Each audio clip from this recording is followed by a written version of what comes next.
Hey guys, welcome back to the channel. This is a story about what if Naruto has sukuna power harem. Before I start, please support for more amazing content and do consider subscribing to my channel and share this video with your friends. This is written by Crowfeast and link in the description and support writer. Let's start the video. Chapter 1, Rise of the Dark Sage, Beta. Old Man of the Mountain Darklord 331. In the land of Kusa once stood a massive structure. One that was heralded as the Blood Prison, a building so imposing that only the most ruthless prisoners were sent there for the highest of high crime. The place was known for the blood seal they put on people, preventing them from using chakra. The prison itself was heavily monitored and controlled, and it was the center of Kusa's now infamous reputation. More so, the actions of the past were centered around this old facility. Fear was common when talking about the land and the prison, but for different reasons. The rumors flew that inside the prison was something so evil and heinous that all the other nations had made a pledge that if they ever discovered it in Kusa again, they would forego all fights and arguments to deal with it. Sadly, the item in question was lost over the ages and no one knew of the ancient item's location. Little did anyone know, it was inside of the prison and considered the worst fate a prisoner could face. That was until now. What was once a proud and intimidating tower is now nothing more than rubble. The ruins stained with the blood of all that was inside, and the remains of a shattered black box remained on the ground. It was the scene of a horror movie with nothing standing and nothing alive for miles around. People strewed across and even mutilated in such horrific ways you couldn't even fathom. But there was one lone soul sitting at the top of the rubble. He was just sitting there with a blank expression and looking down at the remains of the dark box that was shattered into pieces and the remains of the warden that he had slaughtered on the spot. He is wearing nothing but an orange jumper bottom and his entire torso was visible to the world. Once was marked with a seal on his stomach, but now gone for the markings that were now all around his body. Each one intricately placed in a way that it led up to his face and down to his legs. The markings were nothing more than just simple lines and small eye patterns tattooed on the back of his hand. The person had dark blonde hair and his hair was short and spiky. He had blue eyes that were blank with feeling or emotion and just staring at the remains of the place. He didn't flinch at the sight of the blood, even though in earlier years he would have, and it would have scared him to see such carnage. But now, he couldn't give two shits about the people that were dead. Naruto Uzumaki, former genin of Konoha and the former container of the Kyuubi. Many would wonder how he ended up in this position and what happened to him. Well, this took place almost 6 months ago. Flashback, Naruto had just arrived at the prison in a state of shock. He couldn't believe it. He did everything that the village asked him, he completed his mission and performed his objective without fail. But yet, he was still punished for his actions. In the midst of the aftermath of Konoha gaining a new Hokage and the village dealing with some newfound enemies in their midst, Naruto had been captured and tried by the council. The civilians stated that he violated the laws and stated that his actions against Sasuke was unforgivable and that he wouldn't be allowed to see the light of day. Well, they wanted to execute him. They stated that they were overruled in the end. So, the only option they had was to banish him. Naruto pointed out that they can't do that without the Hokage's approval. That is when one presented a document with the Hokage's stamp and signature, showing that they can do such without consequences. Naruto felt his whole world shattered in an instant, and the civilians taunted him for his failures and the mistakes he made, and how his parents would have been ashamed of him for being nothing more than gutter trash. Naruto was so numb, they took the chance and applied a makeshift seal to his body, which not only cut off his connection to the fox, but also prevented him from accessing his own chakra, rendering him powerless. This led to him being sent in a convoy out of the village at night and his mind just blank from what had happened. While being carted away he could hear the villagers talking proudly of his banishment and how they were finally free of him. Naruto was destroyed by this and arriving at the prison things only got worse. First, he was thrown into a cell where they told him how the blood seal worked and told him of all the work he would have to do to survive in this place, and when he didn't respond he was beaten. Shortly afterwards he ran into another inmate who quickly took the chance to initiate the new member of the prison in how to pay your dues. Naruto still scrubbed himself clean after this. Naruto over the period of 6 months had to suffer at the hands of the inmates that wanted him as their pillow buddy, while others beat him and stole his food and made his life just a living hell. If that wasn't happening, then it was the guards doing it and making fun of him being nothing more than a stupid 13-year-old idiot and how he should have died ages ago. Over the course of 6 months he just became numb to the pain and didn't bother to fight back or argue and just wanted to endure it until he finally collapsed and died. That way at least he could say he didn't give in and he could finally see his parents again. But yesterday, he heard the warden call for him and brought him deep underground where he saw some kind of giant black box with faces on it sitting there in the middle of the room. The warden didn't bother explaining what it was or what it did, he just shoved him to the box and he was dragged inside. Inside, Naruto thought he would see death, but that wasn't the case. Instead his shackles were gone and his pain was gone. His exhaustion had disappeared and soon he found himself feeling better than he had in quite some time. The seals were gone and his body seemed to be just back to what it was before the council put the seal on him. Looking around the box he saw nothing but darkness, but soon after taking a step he felt something at his feet and looked and saw that it was water. But he didn't understand. Where did the water come from?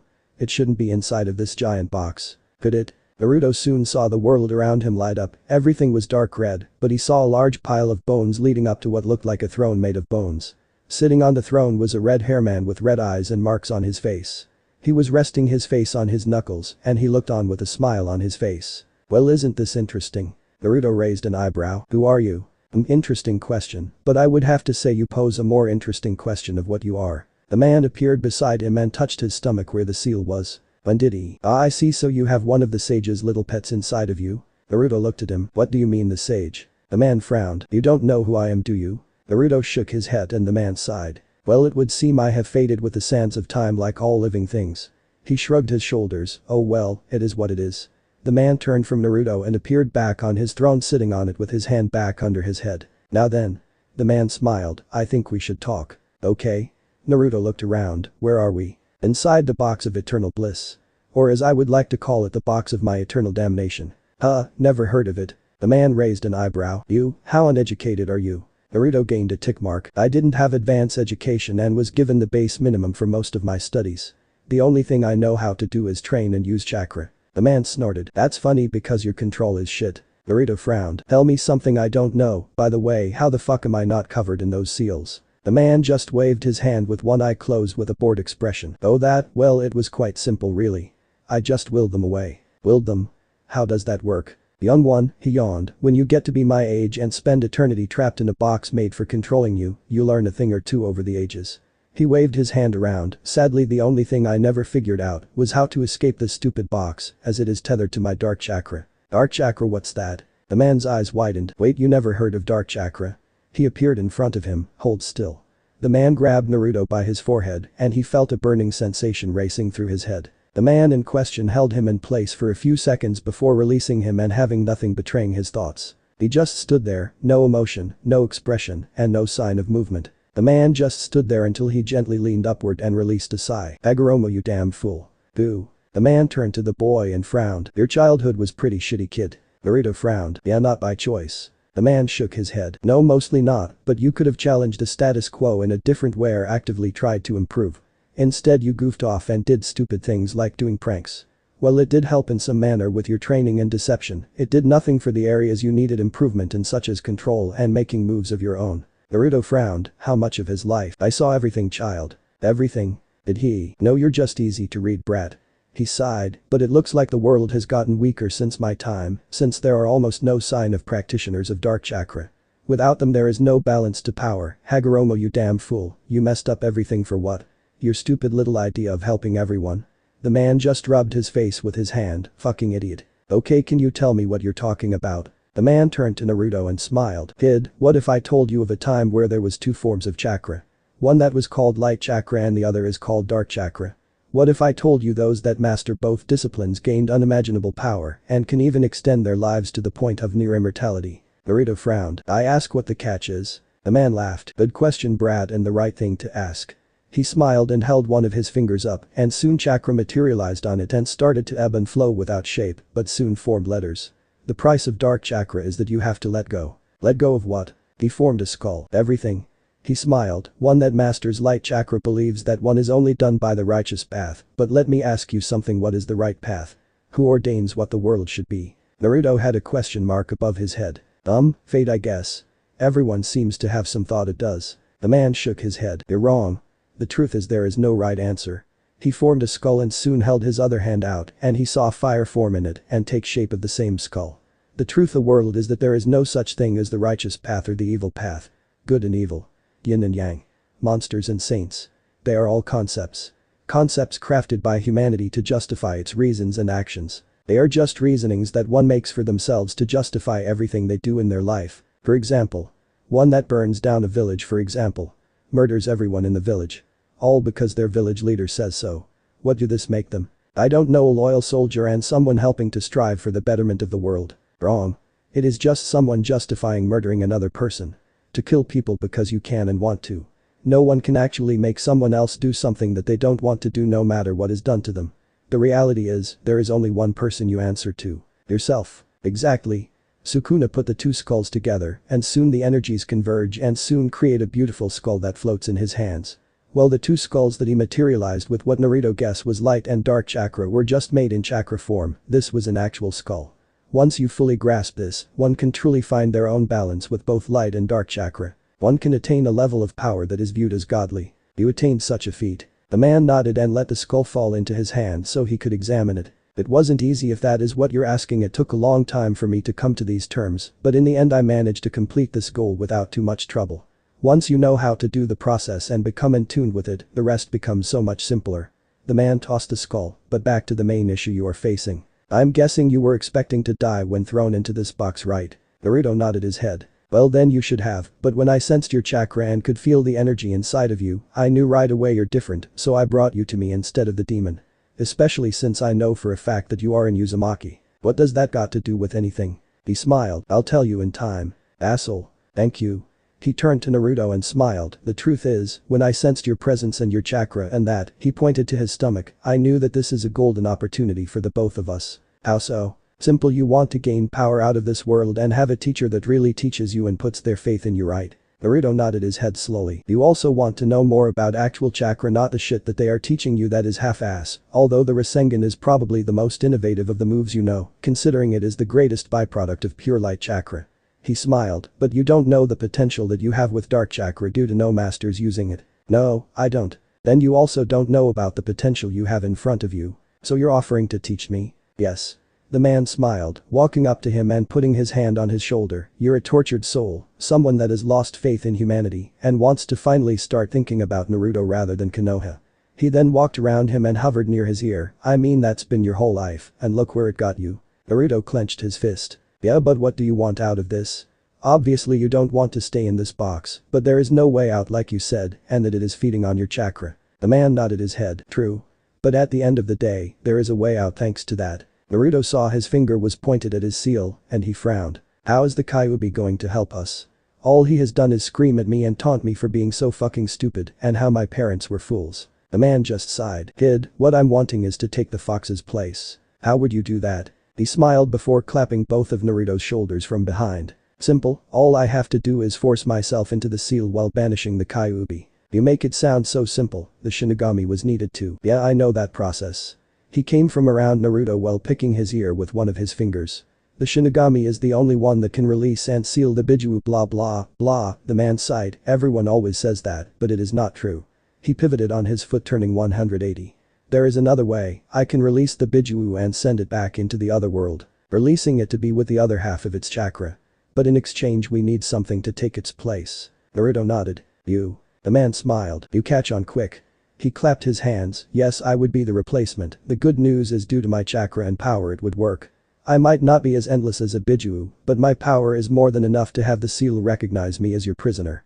In exchange, the seal would just absorb me into you over time. Naruto nodded his head, but then his eyes widened. But why would you agree to a process in which you would just eventually die after a period of time? There is no guarantee you'll get an afterlife if that is the case. Did the afterlife is for those that care, I honestly don't. Anything beats this, he waved his hand around. I've seen the same shit for more than 200 years, don't you think that I would take this chance now that I have it no matter the risk? Naruto thought about it. It did make sense. Why wouldn't he take the risk? If it was this or continuation for this world, he would do the same. Okay, so let's say I agree to this, how are we going to escape? The man smirked. Simple with you now as much host the box won't be powered by my chakra anymore, and this will allow me to break us out.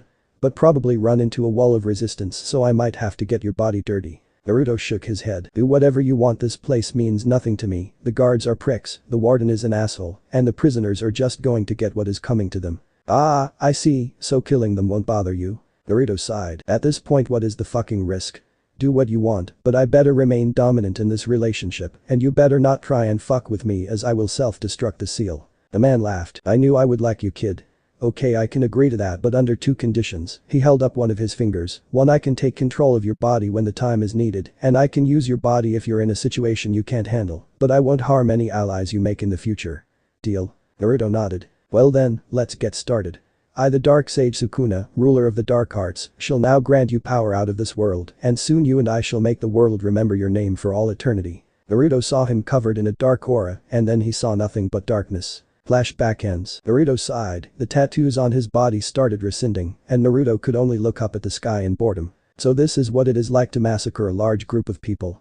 Naruto looked at the slaughter, "Don't really feel anything if I'm being honest." "Of course not, after all I did all the work and at the same time, none of this will mean anything to you, thanks to the fact you didn't care for them in the first place." Naruto nodded and stretched his hands over his head and groaned. "Well, no doubt people are going to hear about this, so probably should hoof it somewhere else, I guess.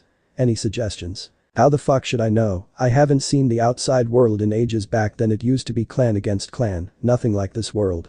Even with brief glances at a map from your memory I don't know." "Okay, sorry I asked," Naruto sighed.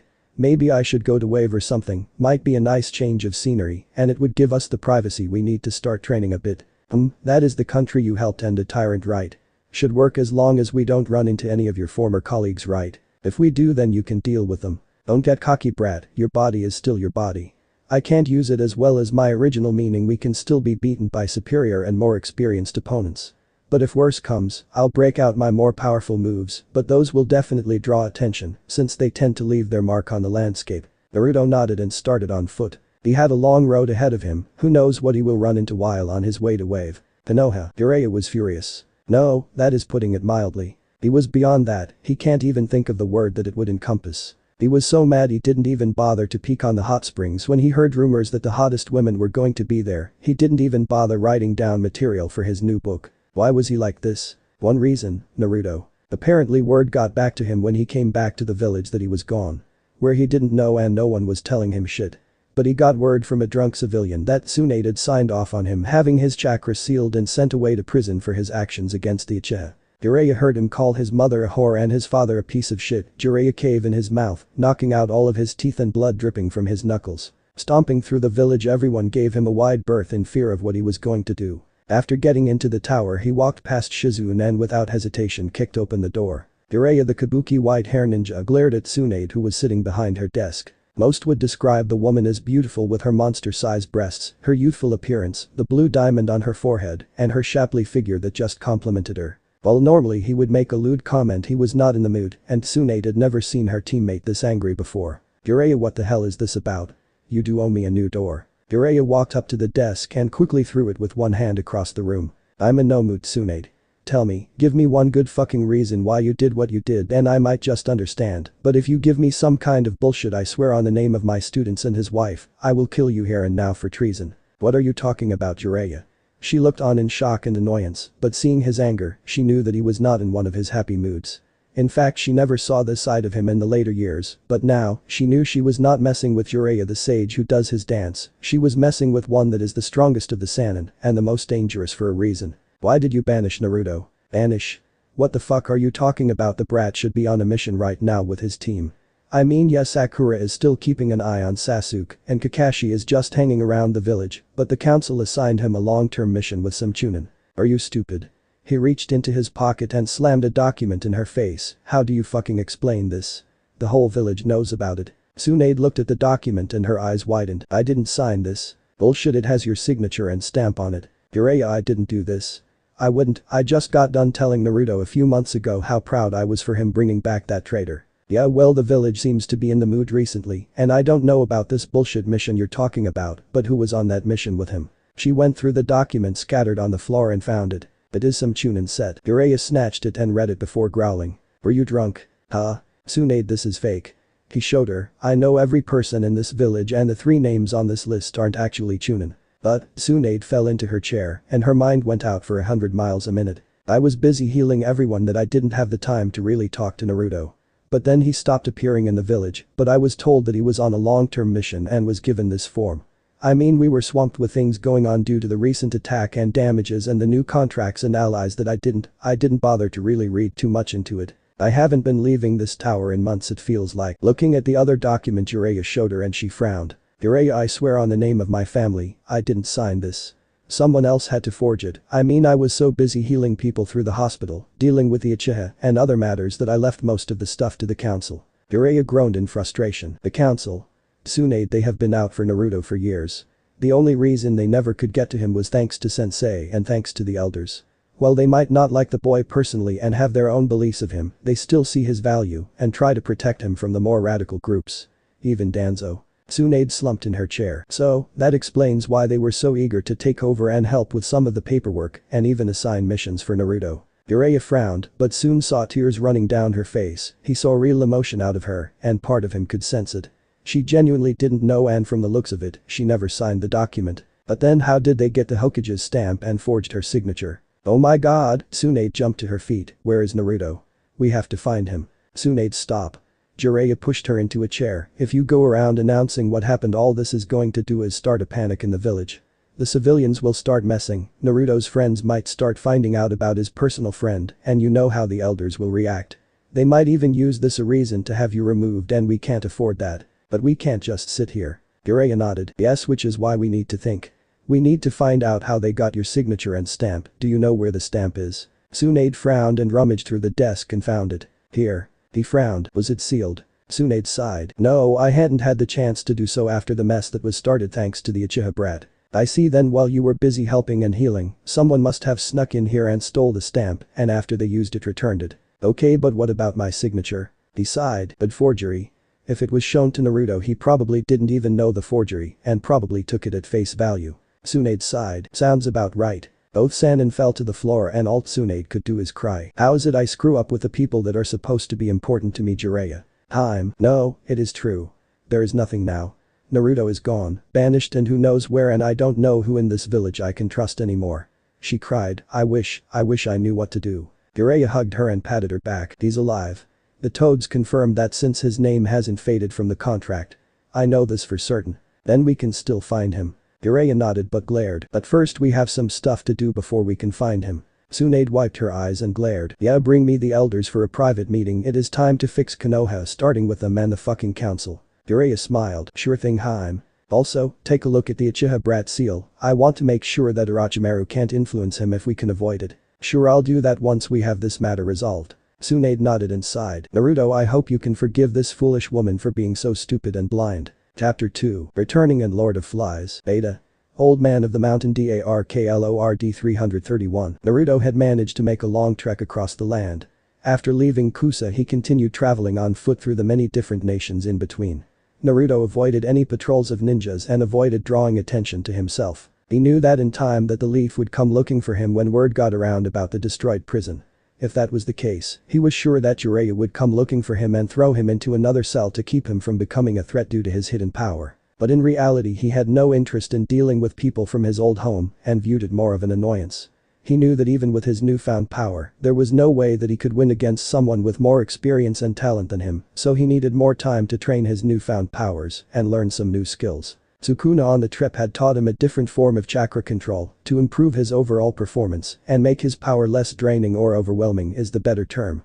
This training method required him to flow his chakra into different parts of his body. It focused on shaping it around his limbs and even creating images and symbols on the tip of his fingers, and then focusing through one finger and becoming more complex. Naruto hadn't managed anything that Sukuna could do with his chakra, but he was getting better to the point that he can make more than 10 letters in a row without losing his momentum. From this, Naruto managed to improve overall his control to the point that he could consider his control enough to rank among Chunin, but he was not confident enough to say he can win against them yet. But he felt like he was improving. Naruto arrived in Wave and yawned. Man, that trip sucked, but good to be back among familiar people in a familiar location. Indeed, it is good that we are back, but I have to ask, what are your goals for being here? Well, I figured we can try to scare up some time to train, that way I can get my body up to par with what is needed for some of your techniques. Will we also work on starting my studies into Dark Chakra and Light Chakra? That is interesting, but I think we should work on mastering your light first, as right now you already have that down to a point, and that will make our transition through this period easier.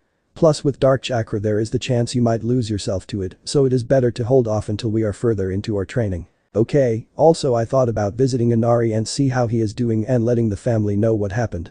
Might as well, I mean, it is likely they might encounter shinobi from Konoha soon, and it is better to be ready. That and having a place to lay our heads would be good as well. Yeah, that too. Naruto started his way to the bridge and saw a plaque at the end of the bridge and read it. The Great Naruto Bridge, named after our savior who freed us from oppression and showed us the way to prosper once more. It would seem your impact here was greater than expected. Naruto sighed. Yeah, I guess it was. Naruto continued to walk through the village, and it was so different than when they were here the first time. The marketplace was overflowing with people, trades were going on, people were talking peacefully to one another, children were playing in the streets without fear, and people were just enjoying life. The atmosphere was so much happier than it ever was when they were under Geto. It was almost like they were forgetting the past. Almost. Naruto walked through more of the market and was just admiring the different kinds of stalls and the different kinds of trinkets that there were here and there. But he didn't have any money, so buying anything was out of the question, but he could at least admire some of the craftsmanship of some of the weapons, clothes, and even the fancy jewelry that was being sold. Naruto could only smile at the sight, but soon felt something hitting his back and turned around. At his waist was a small bow with a hat on his head, he had black hair and black eyes, and he was hugging his waist tightly. Big brother Naruto. Naruto smiled. Inari. Getting free, he turned around and hugged the child, and he was just as excited to see him as he thought. He was hugging his neck tightly, and Naruto could only hold him close, feeling the warmth coming from this hug. Next he saw a woman with black hair and black eyes running around and then gasping. Naruto, is that you? Hey Tsunami, how are you? The woman smiled and quickly hugged the child close while holding his head to her chest, leaving a small kiss on her head. Nice to see you again Naruto, how are you doing and why are you shirtless? Naruto laughed. It is a bit of a story, I don't want to talk about it here though. Tsunami saw the hurt in his eyes and the feeling of anxiety welling up inside of the boy and quickly nodded her head while turning on her heels. Come on, father should be home from managing some stuff at the port so we can talk back at the house and he should be excited to see you too. Naruto smiled and followed the two back to her house. Not much had changed by the looks of it, but it was still a very warm environment to the point that even Sukuna said it was what home is meant to be. Welcoming and comforting, nothing more, nothing less. After settling in, Naruto was given one of Tsunami's husband's shirts to help cover himself. Naruto thanked her and settled in and wondering how they were going to react. I mean, he was about to tell them the same village he fought valiantly, the same one they made a trade deal with, that same village betrayed him and sent him to prison. On trumped-up charges and even marked him as a traitor even though his teammate, who they met, was the one that ran out of the village. How would they react? Naruto wasn't sure, but he was sure that no matter what he would never hold this back on anyone if they didn't believe him.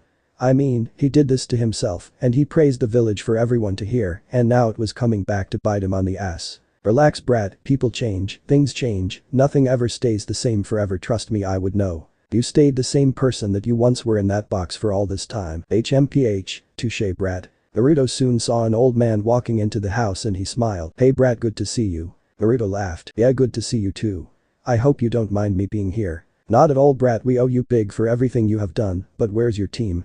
I mean, did they just send you? Now that I think about it, where is the headband you ninja love so much? Naruto frowned and clenched his fists and sighed. Inari, Tsunami, you guys might want to come in here as I don't want to repeat this. The two nodded and joined him and Tazuna in the living room. There he recounted his story from the time of the exams to when he stopped Sasuke from running and even mentioning the point where he was sent to prison. He didn't tell them about Sukuna in fear of how they would react, but he felt it was for best to leave it to the need-to-know people. Inari was crying, how could they? Naruto was his hero, he was his brother figure. He was like his father, he was brave and courageous. He was a man that was willing to fight against those that oppressed him without any fear of his own life. He thought Konoha was like that too, and that they were heroes. But hearing about his treatment at the hands of the village, Inari wasn't sure he could see the village in the same way anymore. In his eyes, he realized that it wasn't the village that saved him and his family, it was Naruto. He was the one that saved them, he was the one that inspired them, and he was the one that stood with them through the battle and rallied the people. In his mind, Naruto was the real hero of Wave, and the Leaf just took advantage of him like Geto did to them. He was furious. Tsunami was heartbroken, a boy only a few years older than her son, he was treated so terribly. He was done dirty in a way she can't describe. She couldn't help but cry, his pain and suffering, it was all too much for her. When he talked about his time in prison he didn't say it, but she could see him shake slightly. That was something she saw in those that were raped. Those that were abused, ones that were beaten and mistreated. She knew for a fact, Naruto had suffered sexual violence while in prison, and no one saved him. This horrified her to know that he lost any ounce of innocence due to the village seeing him as a monster and wanting him sent away. She just can't fathom how he survived. Azuna on the other hand. He put his bottle on the table, he just didn't feel like drinking. He felt like vomiting, the hypocrisy wasn't lost on him. Originally the team was going to abandon him and leave him to the wolves. It was Naruto that motivated them to actually continue on the job and try to protect them. Even though he did lie about the mission and didn't have the money to offer them at the time that was appropriate. He knew that the boy probably did it for his pride, but he also knew he wasn't going to abandon him or this mission. Azuna then saw how he came to their home, and after seeing him, he noticed the stark difference between him when he was in Wave 2 now. He was more mature, his mind was sharper, and he was more closed off. He wasn't sure why, but he knew something happened and he didn't want to look into it or talk about it. But from the look on his daughter's face and the stories he heard about prison, he got a pretty good idea of what happened. If he could, he hang everyone that was at that prison for daring to harm an innocent boy. But that raised the biggest question: why was he here? Naruto, turning his head to the old man, why are you in Wave? Dad. He has nowhere to go. You're acting like we should just throw him out or let his village know about his location. Inari glared, no way, those assholes did this to him and you want to do him like they did. No way grandpa, I won't allow it. Azuna waved his hands. Wait, hold on, that's not what I'm saying. He coughed, what I meant was there any reason in particular you came to Wave? I have problem him being here and hiding out as long as necessary. But I just wanted to know if there is some kind of secret objective he is looking to accomplish. Naruto sighed. Honestly, this is one of the few places I could get to without trouble, and I felt it was safer here than anywhere else. Word would spread in other nations quick about my appearance, and I can't afford that. I need time to train, to recover, and to evolve.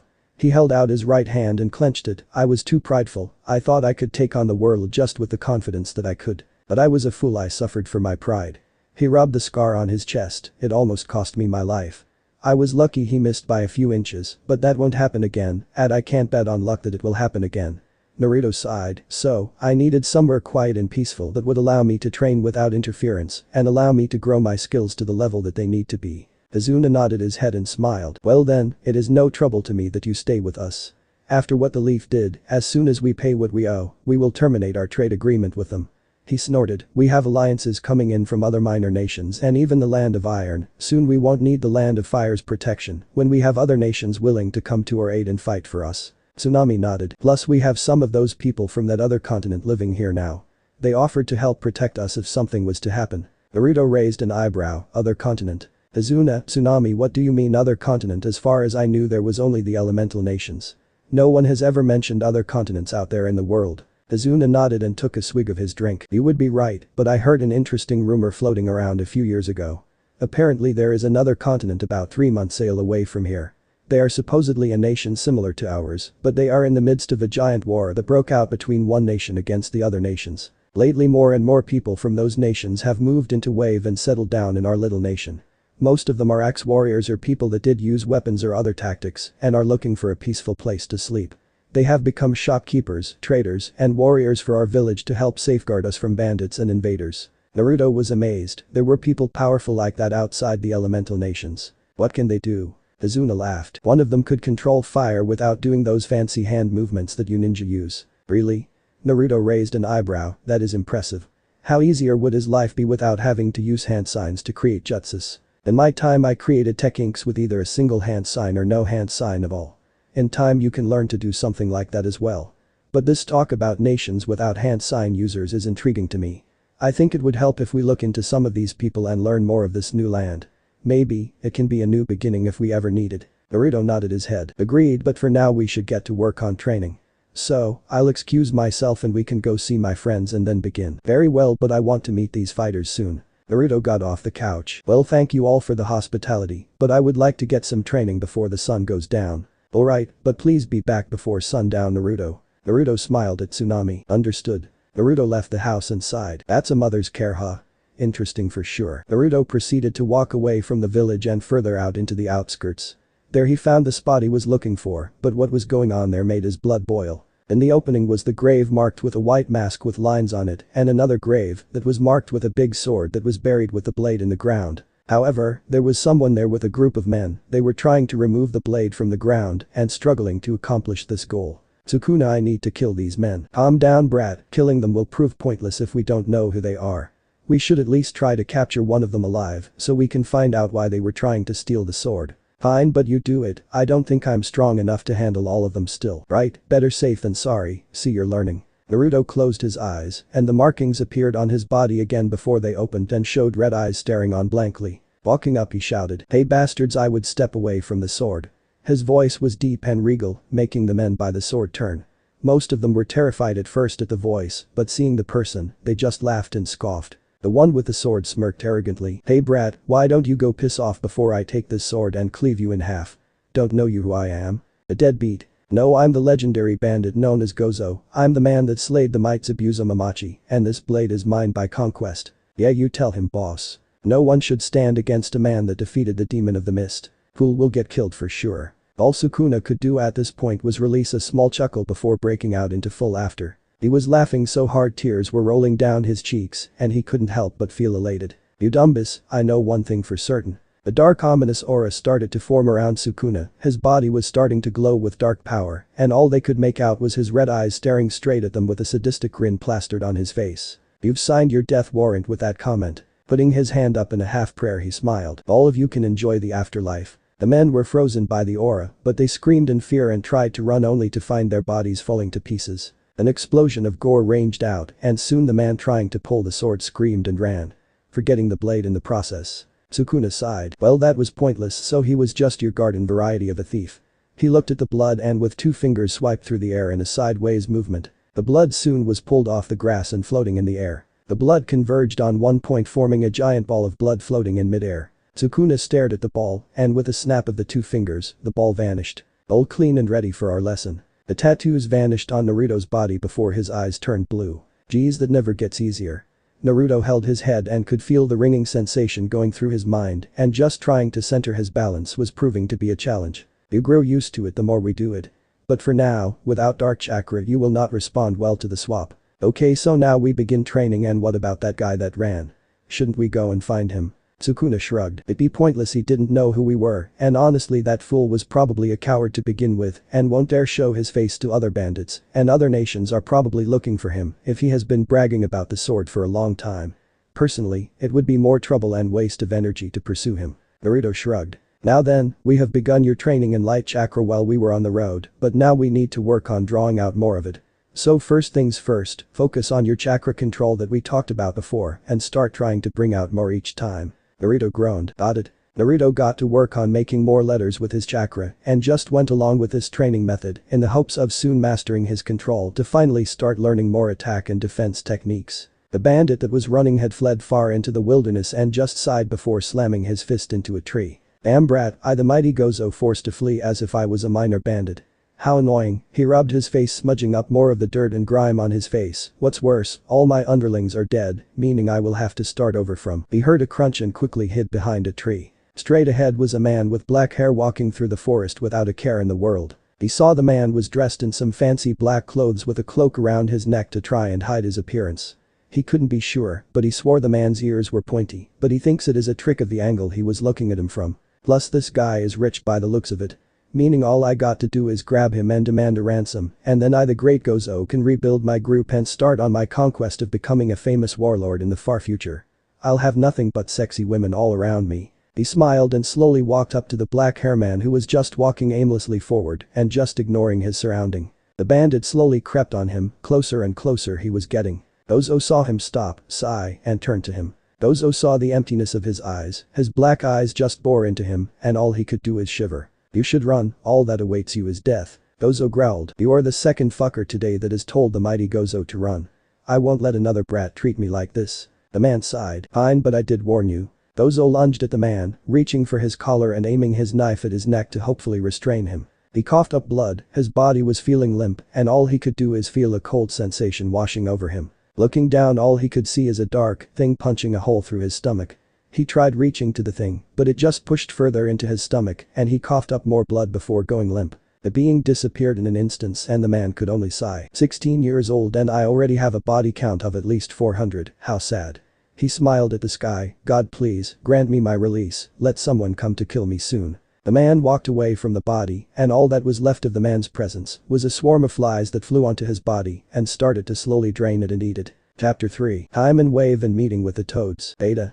Old Man of the Mountain Darklord 331. Naruto had spent at least 3 months in Wave. Nothing but training on his mind, spending time with Tezuna's family, and admiring the surrounding area and the changes Wave had gone through. Wave had exploded economically, but meeting some of the warriors who came from foreign lands was interesting to him too. Naruto discovered that one of them was able to move water as easy as tilting his wrist and even managed to create ice with just a simple clenching of his fist. He quickly learned that this is what he called bending, a technique that was practiced in their continent, but most water users had either fled the lands or were in hiding in 1-2 major locations. The South and North Pole as they call them, stating that it is the only safe place for them, and at the same time, it was only the North Pole. When asked, he just said there is a reason and asked him not to expect elaboration, and Naruto shrugged, everyone had their reasons. Spending a week with the waterbender, he learned that there were others that could manipulate the earth, fire, and even wind.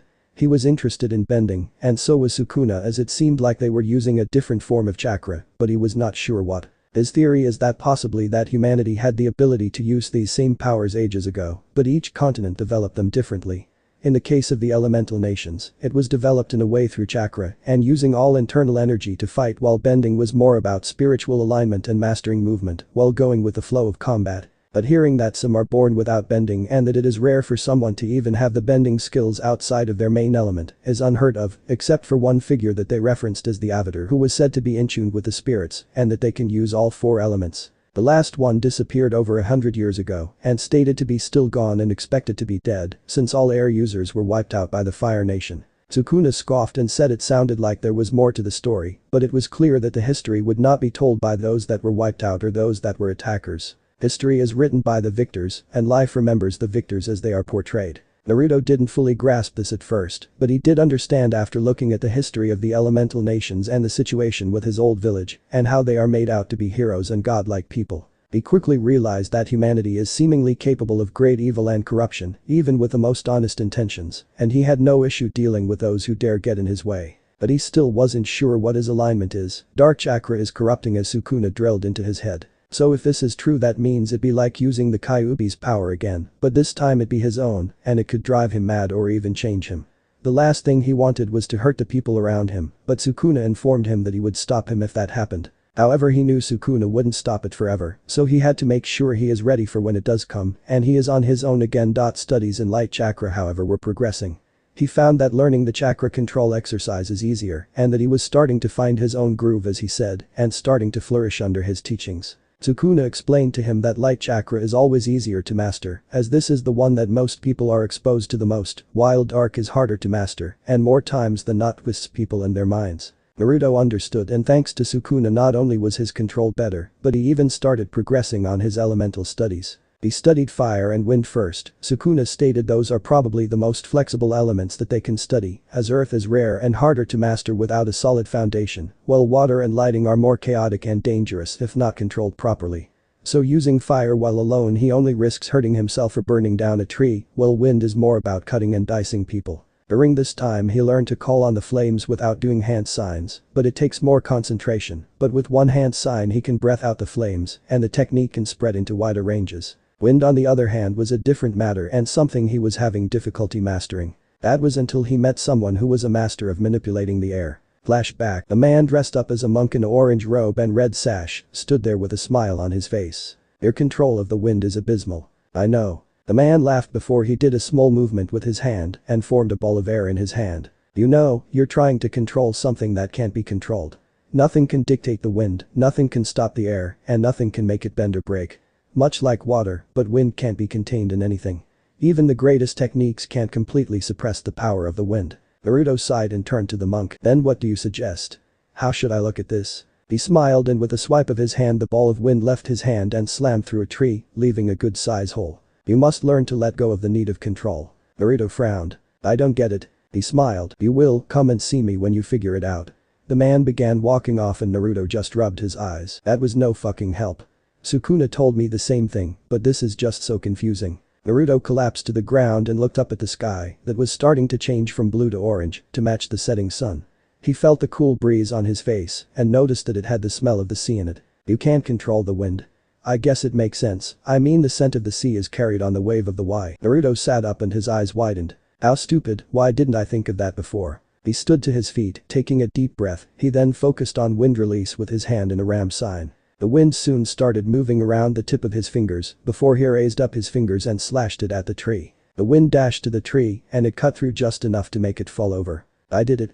Naruto ran off from the training field and planned to go and talk to the monk as he owed him for helping him see what he was missing. Flashback. Naruto, after thanking the monk, he started studying more diligently on his manipulation skills and learning that sometimes he needs to relax and take breaks in between training to help clear up his mind. If something isn't working, then you have to step back and come back to it later. After all this training, Naruto was confident that if he fought Sasuke again with his curse mark and pure ninjutsu, he could win and prove his strength against him without relying on Kyuubi chakra. However, the problem now was training in hand-to-hand, and while Sukuna gave some tips, he didn't have a good sparring partner outside the benders. They didn't want to get involved for fear of being found out by potential spies and enemies and just wanting quiet lives. Naruto decided then to find someone in the village that was a better fighter than him, and it turned out to be this young woman that was about her 20s and had long black hair tied in a braid going down her back.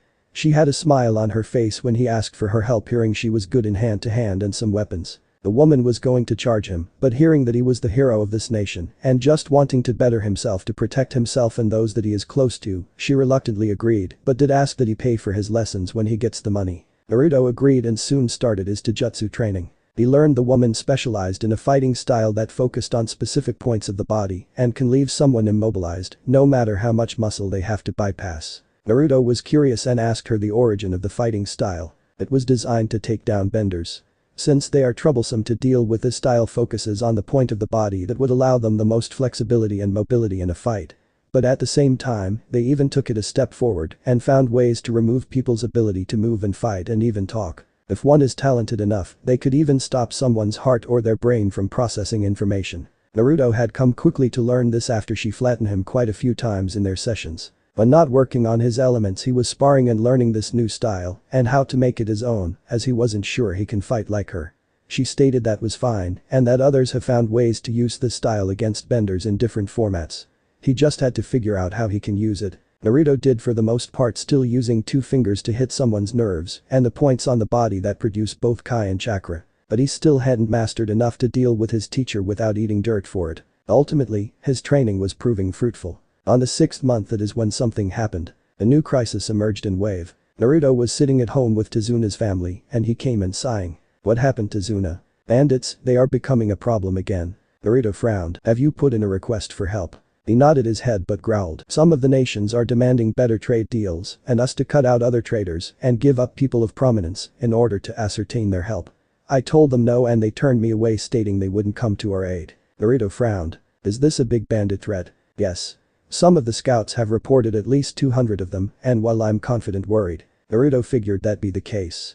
Missing Nin can run the gambit of being just minor threats that no one takes seriously to those that can be a legit threat to the village and other nations if left alone long enough. He only knew about 3, 4 if counting Sasuke. Itachi Uchiha, the older brother of Sasuke and the man that came after him with Kisame Hoshigaki. The monster of the mist, as Jiraiya called him. Finally, he knew of Orochimaru, the snake that attacked Konoha and murdered the third out of pure spite. Naruto wanted to kill him more than anyone, but Sukuna told him in time he will. Naruto pulled his thoughts away. Any reports on who the missing Nin is? He nodded his head. Yes, some guy from a minor village. They say he can use some kind of earth style of ninja arts and has killed 2 Chunin ninja from Kumo and 1 from Iowa. Naruto sighed. So the guy is at least as strong as a Chunin, if not a Jounin. Thoughts. If it comes down to it, we can handle someone like that. The bandits are the issue. That many gathered together under one banner. It makes me wonder what he is promising them and what their united goal is. True, who knows what they are aiming after. It doesn't matter in the end, they are coming for Wave, and if they take this country it will just be a repeat of that Gato figure all over again. Naruto sighed. Yeah, not doing that again. From here, Naruto stood up. Well, the best thing we can do is try to deal with the problem before it reaches the bridge.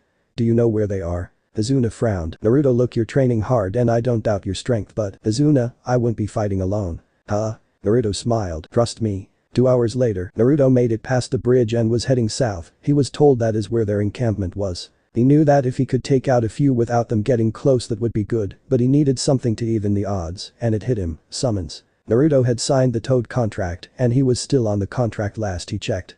So that meant he could deal with this matter with their help, but then a problem came up. They had Jiraiya as their summoner and he was loyal to the Leaf. He didn't want to go back. He never wanted to go back to the Leaf after everything, but he knew that he couldn't fight this battle alone. If he did summon them, he has to find a way to keep them from contacting the old man. Naruto sighed and quickly went through the hand signs and slammed it on the ground, and a small puff appeared. Out of it came an orange toad. He is wearing a blue haori on his back with the title of Oil written. Naruto. Hey Gamakichi. He smiled at the toad, who quickly jumped onto his shoulder and smacked him on the head. You're alive. Pa said you were, but everyone in the clan is worried. We heard from Jiraiya you disappeared, but I'm glad we know where you are. Naruto frowned. Amakichi, listen, there is a favor I need to ask. Sure, anything. I don't want you telling Jiraiya where I am. Amakichi frowned and jumped off his shoulder. Naruto, we can't do that, he is the head of the contract, meaning that we have to have some loyalty to him over you. Naruto growled. Yeah well, that asshole hasn't done shit for me. After everything that happened he didn't once bother come looking for me. Amakichi frowned and he disappeared in a blur of smoke. Amakichi. Damn it, now what? Looks like we are going to need a plan B. Yeah well, plan B is us going in there with you in control and killing them all, but you told me. I know my dark chakra will have a corrosive effect if it is prolonged too long, and if the situation calls for it, it might even change you. Meaning we can't risk it. We don't know how powerful this guy is, and how many of them there are, and if anyone new has joined since the last scouting. A plump of smoke appeared again, and Naruto saw Amakichi standing there with 2 more toads. An elderly green toad holding a staff with a beard going down his face, and a female elderly toad with purple and white coating and carrying a staff. Amakichi, what the? Relax bro, I brought the elders to talk to you. I think it is best to tell them why you don't want anyone contacting you. The green one hopped over. I look at you Naru-chan, you look strikingly like the 4th. Naruto frowned. Never heard that before. He shook his head. Look, I don't have time to give my life story, as I'm kinda in the middle of trying to save a village from being attacked by an unknown amount of enemies without Jiraiya finding out I'm here. Amakichi mentioned that. The green toad frowned. Why is it you don't want him finding you or the leaf knowing where you are? Look, Naru-chan, please. He smiled. I promise on the title of Elder of Toad Mountain, I shall not speak a word of this to Jiraiya, but I need a reason that is sound. If you do this, we the toads will help in your attack on these bandits. Naruto frowned. It is going to need to be the short one, I don't know when they are moving and they'll be coming this way. The toad nodded. Please tell us quickly. Naruto then recited everything, his time in the leaf, his lack of training from Kakashi and Jiraiya, how he only learned one move from the latter after the summoning, his capturing of Sasuke, his banishment and imprisonment, and his ventures into the box and everything that happened in between. The toads were horrified. This young boy, no young man, he went through the worst horrors the world could possibly go through. He had seen the depravity of the world, and still, he was willing to fight for those in need. Not caring about his own well-being and wishing others to have a fruitful life. That was astounding to them, and they couldn't help but admire this resolve. However, they were furious Jiraiya failed to really train the boy outside of the Rasengan and the summoning skill. Even then, he didn't bother helping him refine anything he needed to refine. They would be having words with him. But hearing what he went through and even the loss of the Kyuubi for something else, they knew there was more to the story, but he was tight-lipped about it. Something they understood given he had seen their loyalty was to Jiraiya and not to him. But hearing this they realized he was just trying to live his life without someone over his shoulder. So, against tradition, the elders nodded. Naru-chan, rest assured we shall not tell Jiraiya of your location. We will forbid him from using us to track you, and we will make sure the leaf summons know of this disgraceful action performed by Konoha. Naruto bowed his head. Thank you. Now then, the elder smiled, shall we discuss our strategy in attacking the nearby bandit camp? Naruto smiled, going over his thoughts and strategies. The toads agreed and reversed themselves to the mountain and summoned some of the larger but not titan-sized toads to his side. They each had weapons and skills of their own and quickly proceeded to follow Naruto's instructions and head out to the forest. Naruto sighed and smiled at Amakichi. Thanks, what would I do without you, buddy? The orange toad smiled and hopped on his shoulder. Something stupid. Naruto laughed. Yeah, you're right about that. Naruto proceeded into the forest and could hear one of the toads approaching. There he saw it motioning to the nearby open space and raised an eyebrow. What do you mean there is no movement? He croaked. Wait, you mean there is no one there? It nodded his head and he frowned. Okay, stay nearby, I'm going to check this out. Amakichi, head home. I don't want you getting hurt, okay? The orange toad looked offended but sighed. Okay, but summon me when you're safe. Naruto nodded and he vanished in a puff of smoke. Slowly, he approached the camp, careful not to disturb the shrubbery and not to alert the sentries if they were hiding. But the closer he got the more he noticed that something was really wrong. Walking over to one of the tents he about barfed when he saw one of the bandits inside. His inside were ripped out, he was dead there with his eyes plucked out. What the fuck? Naruto, there is a large amount of residual of dark chakra here, be careful, I think that it is still in the camp. Naruto nodded and slowly began trekking deeper into the center of the camp. There he saw nothing but bodies left and right. People strung up, bodies obliterated and their guts sprayed all over the ground, and even he swore he saw dark marks all over the place. As if something was just dragging itself across the ground, but he wasn't sure. Reaching the center, he saw that the main camp built around this bigger tent, but he saw it was torn to shreds and on fire, while the rest of them nearby were in similar conditions. Blood was smeared all over the ground, and he made out some of them being the men leading the group that were described by the scouts. What the fuck? Impressive, no? Naruto stood up straight and turned around, seeing a man emerging from one of the burning tents, holding one of the bandits by his throat. He gave a small smile. Sorry, let me deal with this first. He gripped his hand tightly, snapping the man's neck. He dropped the body and walked slower to Naruto. He quickly took his stance. "Who are you and why did you wipe out everyone here?" He smiled. "I'm no one. Just a man traveling the land for a solution to my problem. As for why I killed them all, they were simply in my way." Naruto frowned harder and could sense the dark chakra around him. It's so immense. It is like a dark cloud just suffocating everything around him. What the fuck is he? You never told me your name. Don't have one. Parents disowned me when I couldn't do that special thing like the rest of them, but I was taken in by a pale-skinned man who lost interest in me when he couldn't control me. Naruto frowned. Orochimaru. Yep, that's him, but now that I look at you maybe you can grant me my desire. That would be. He held his hands out. Kill me, end my suffering. Chapter 4. Darkness and Wave. Beta. Old Man of the Mountain Darklord 331. Naruto frowned at what this mysterious man was saying, but he didn't have time to think about it. He needed to figure out what this man was doing here and why he slaughtered all these bandits. He saw a hand going straight for his face. Naruto jumped back and quickly put some distance between them. The man smiled. "I see, you could sense my movement, but you can't stop it." He sighed. "How sad, I guess you're not the one that can grant me the death I desire." Naruto frowned and made a quick hand sign to dismiss the toads to prevent them getting caught up in this and revealing anything to Jiraiya if he asks. They might not tell him where he is, but they sure as hell might tell him something if he starts using anything that is out of the ordinary, for example using sukuna. How would he explain this compared to the Kyuubi? Naruto frowned and saw the man smile and slowly walk to him. Naruto went through two hand signs, created a fireball out of his mouth, and aimed it at him. The fireball got within inches and then vanished. What the hell? He smiled. Nice trick but not enough. He rushed at Naruto again and his hand stretched out to touch him. Naruto quickly ducked under the hand but found himself within grabbing range of his other hand. One replacement and the log took the full brunt of his touch, obliterating the log on touch and sending the splinters everywhere. Shit, what the hell was that? Naruto saw the man looking at the wooden log and then to him. Is that the replacement technique everyone is telling me about? Pretty basic, but it looks very useful in a fight. He sighed, wish I could have done something similar. His eyes widened. Wait, he was just using chakra there. He could learn that technique. What is he talking about? The man smiled while Naruto pulled out his kunai and swiftly threw it at the man. He batted it away, but Naruto saw the knife vibrate and break upon impact. What the hell is he doing? I don't get it, whatever that technique is, it is powerful. Naruto frowned. Sukuna, are you seeing this? I am, and it looks like you're in a no-win situation. What do you mean? Naruto quickly ducked under his next strike and quickly blitzed past him as he was already on top of him.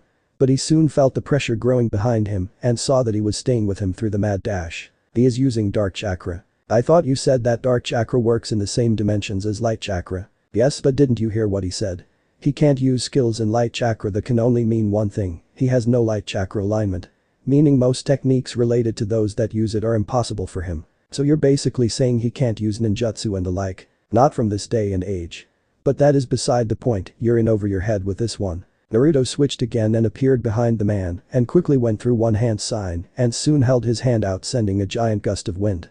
This sent the man back a few feet, but he quickly retaliated with a brutal punch to Naruto's face, sending him flying backwards. He appeared above him and threw his hand downward. The ground is all he hit with it cracking in waves due to the impact of the move. No shit. Look at that, what the fuck was that? Don't know, might be a byproduct of dark chakra in his body. Wait, you're saying this is possible? That he gained some kind of unique bloodline thanks to his dark chakra? Possibly, but I won't know for sure until I fight him, so would you mind if I took over? Naruto stood in front of man who frowned. Sad to say, you're not strong enough. Naruto smiled. You're right about that, but I know someone that is. Who? He saw him close his eyes and soon strange markings started appearing on the boy's body and on his face, and when his eyes opened, he had red eyes and sharp fang-like teeth. Now then, he had a deeper voice. Shall we continue where we left off?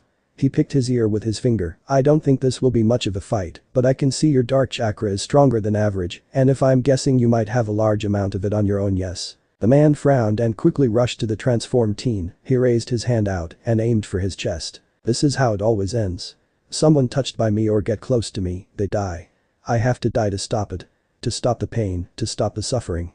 It is the only way. If you have a death wish, take it to someone else. His wrist was being held by the teen in front of him with his eyes blankly staring at him. How? It is quite simple. If your palm doesn't touch me, then you can't do that little technique of yours, but I on the other hand. The man released spit being sent backwards into one of the tents, tearing through the other side and hitting one of the trees with a massive thud, causing it to fall over. Don't need to worry about that little skill of yours considering if I stop your hand there is nothing to worry about, but I did notice, he rubbed his fingers on his chin, you seem to be only using that left hand of yours for offensive means, while the right one is used for defense.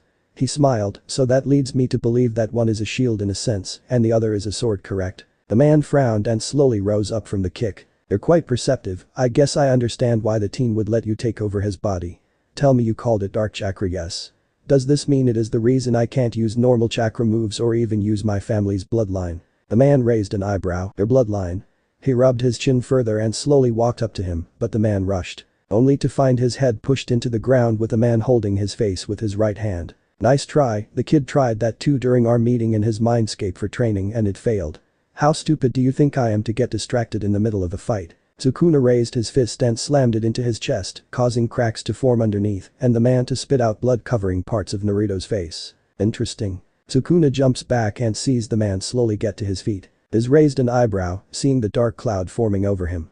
It starts to move over to his head and his body and soon he heard the sound of popping and him grunting. So you can heal. The man frowned. Yes. Sukuna shrugged his shoulder and held his hand out forming a Rasengan in his hand. It astonishes me how my host was able to recreate such a powerful techniques and not realize the potential lethality of this move. The man rushed at Sukuna who immediately met him halfway and slammed the orb into his face and soon all that could be heard was the sound of crunching bone and a gritting noise going through his skull. The man flew backwards and hit another tree and this time went deep into the tree and slumped over for a second.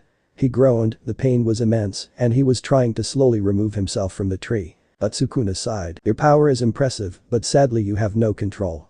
He walked up to him and put his hand on his forehead. Now let's see why you want to die so bad. Sukuna found himself standing in a dark void with water at his feet and frowned. Trade one sower for another, I swear I can't get good housing these days.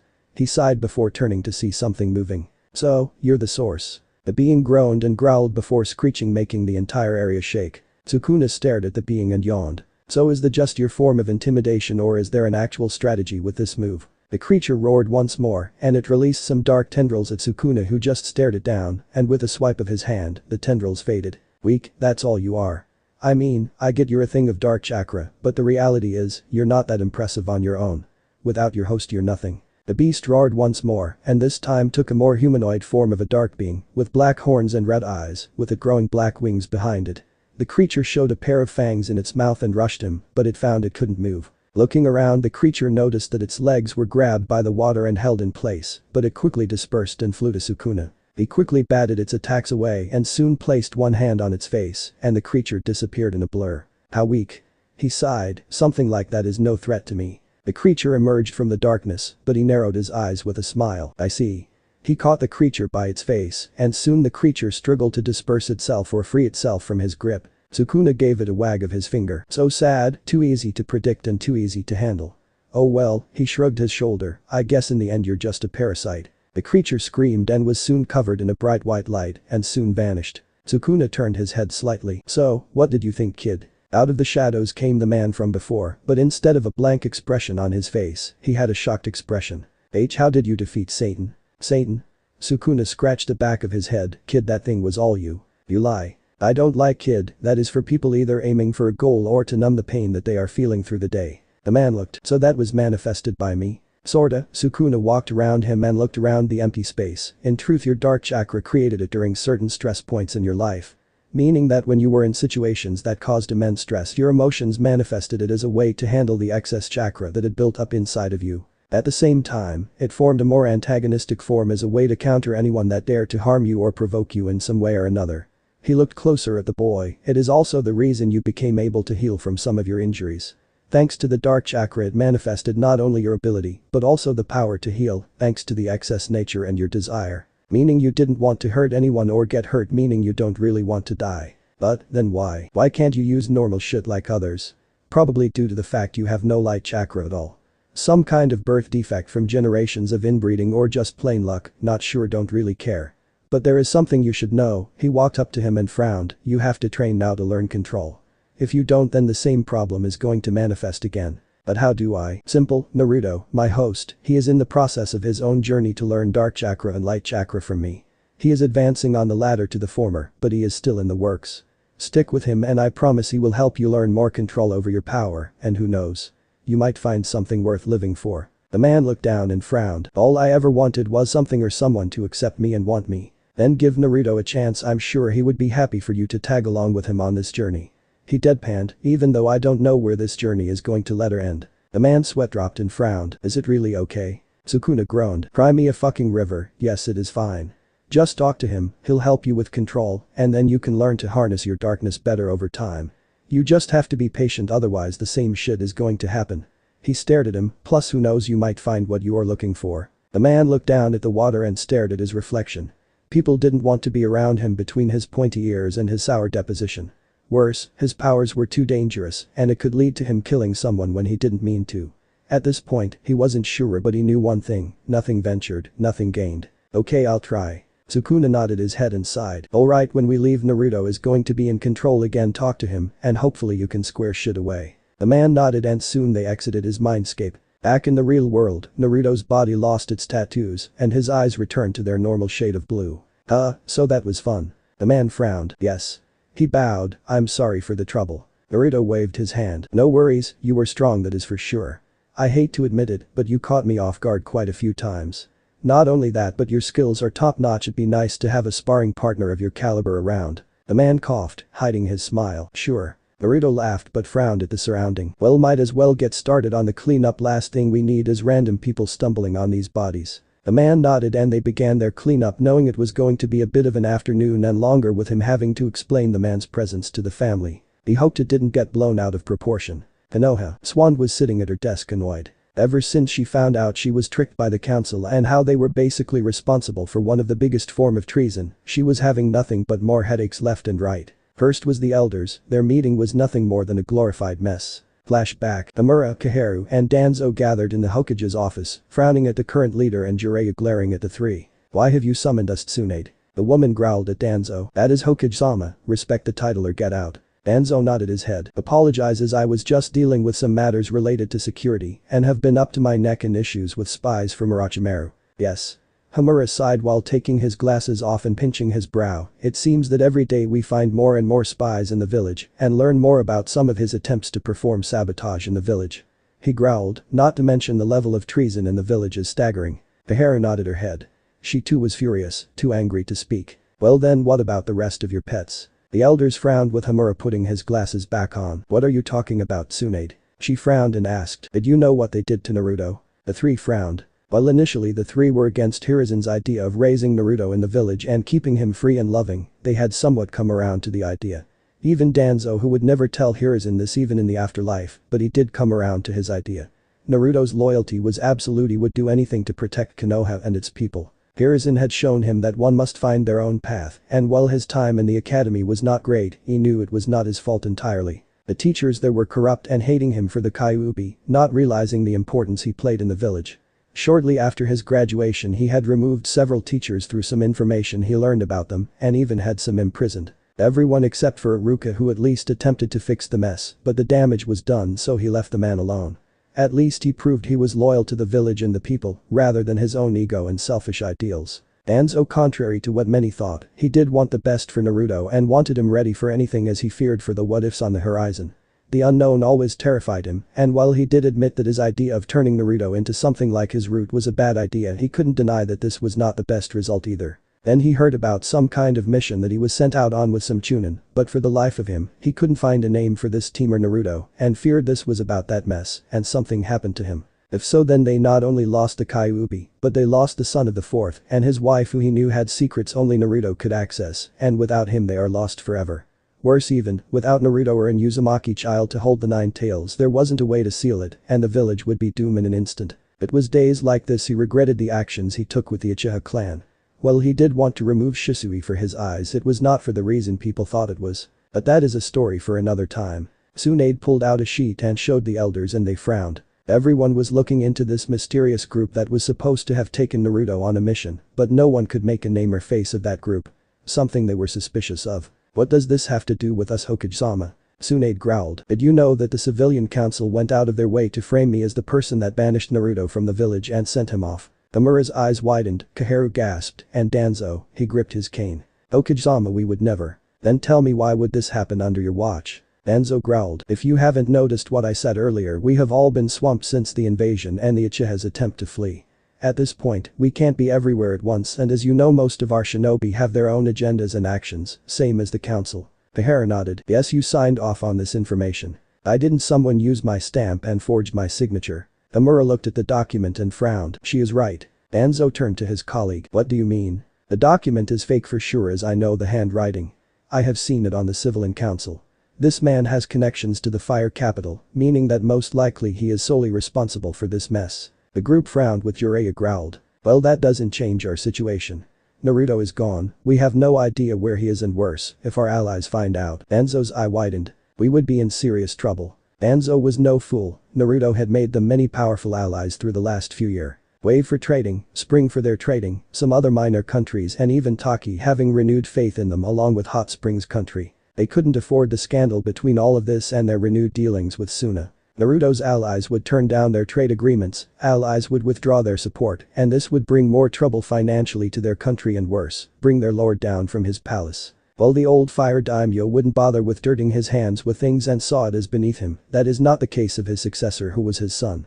While young, the man was feared through their kingdom as someone rebuilding their nation and their policies. The already executed nobles that tried exploiting him and using his name as a means to further their standings. Overall, if he finds out about this failure, the Hokage's screw up, and their lack of knowing, this could mean their termination via hanging. Or worse. Danzo knew that this was really bad. Amura and Kaharu were pale, so he knew that they knew the same thing he did. If they didn't find Naruto, things would get worse for them in the long run. I suggest we bring the council together.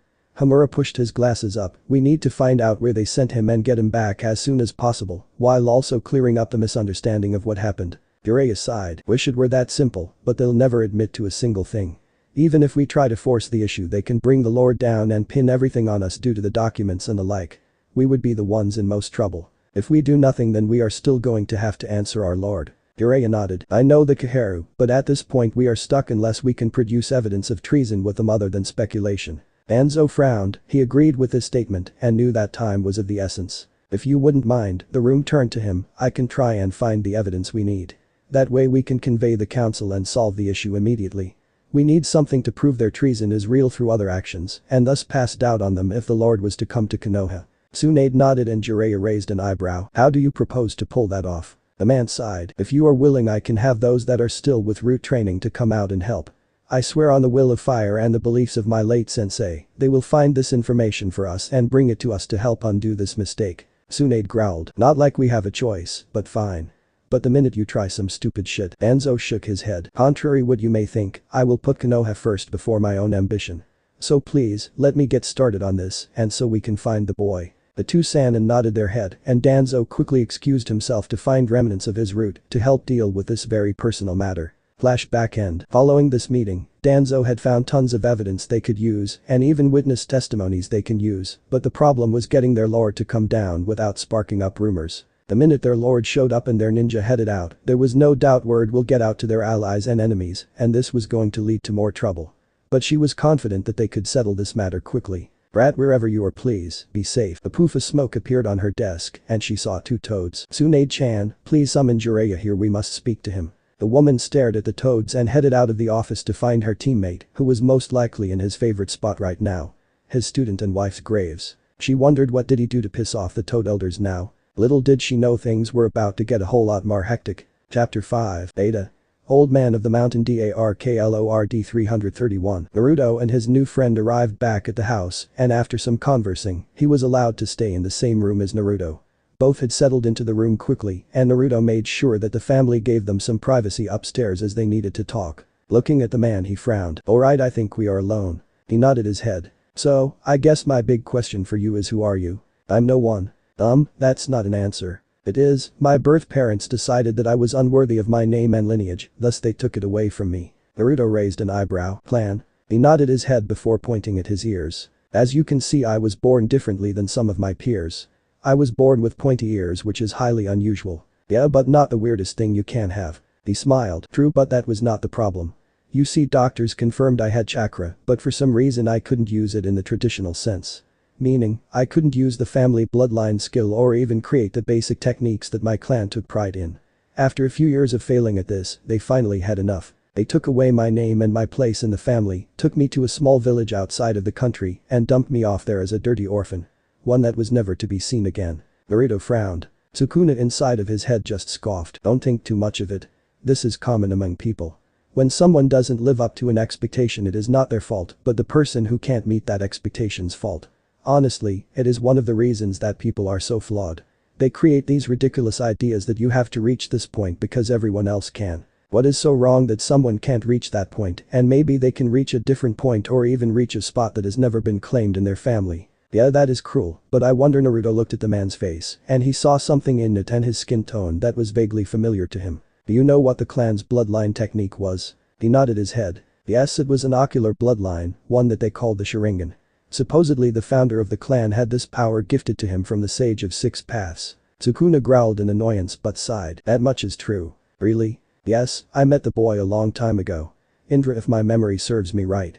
He was a spirited one, wanted to gain strength to achieve his goals and protect those close to him.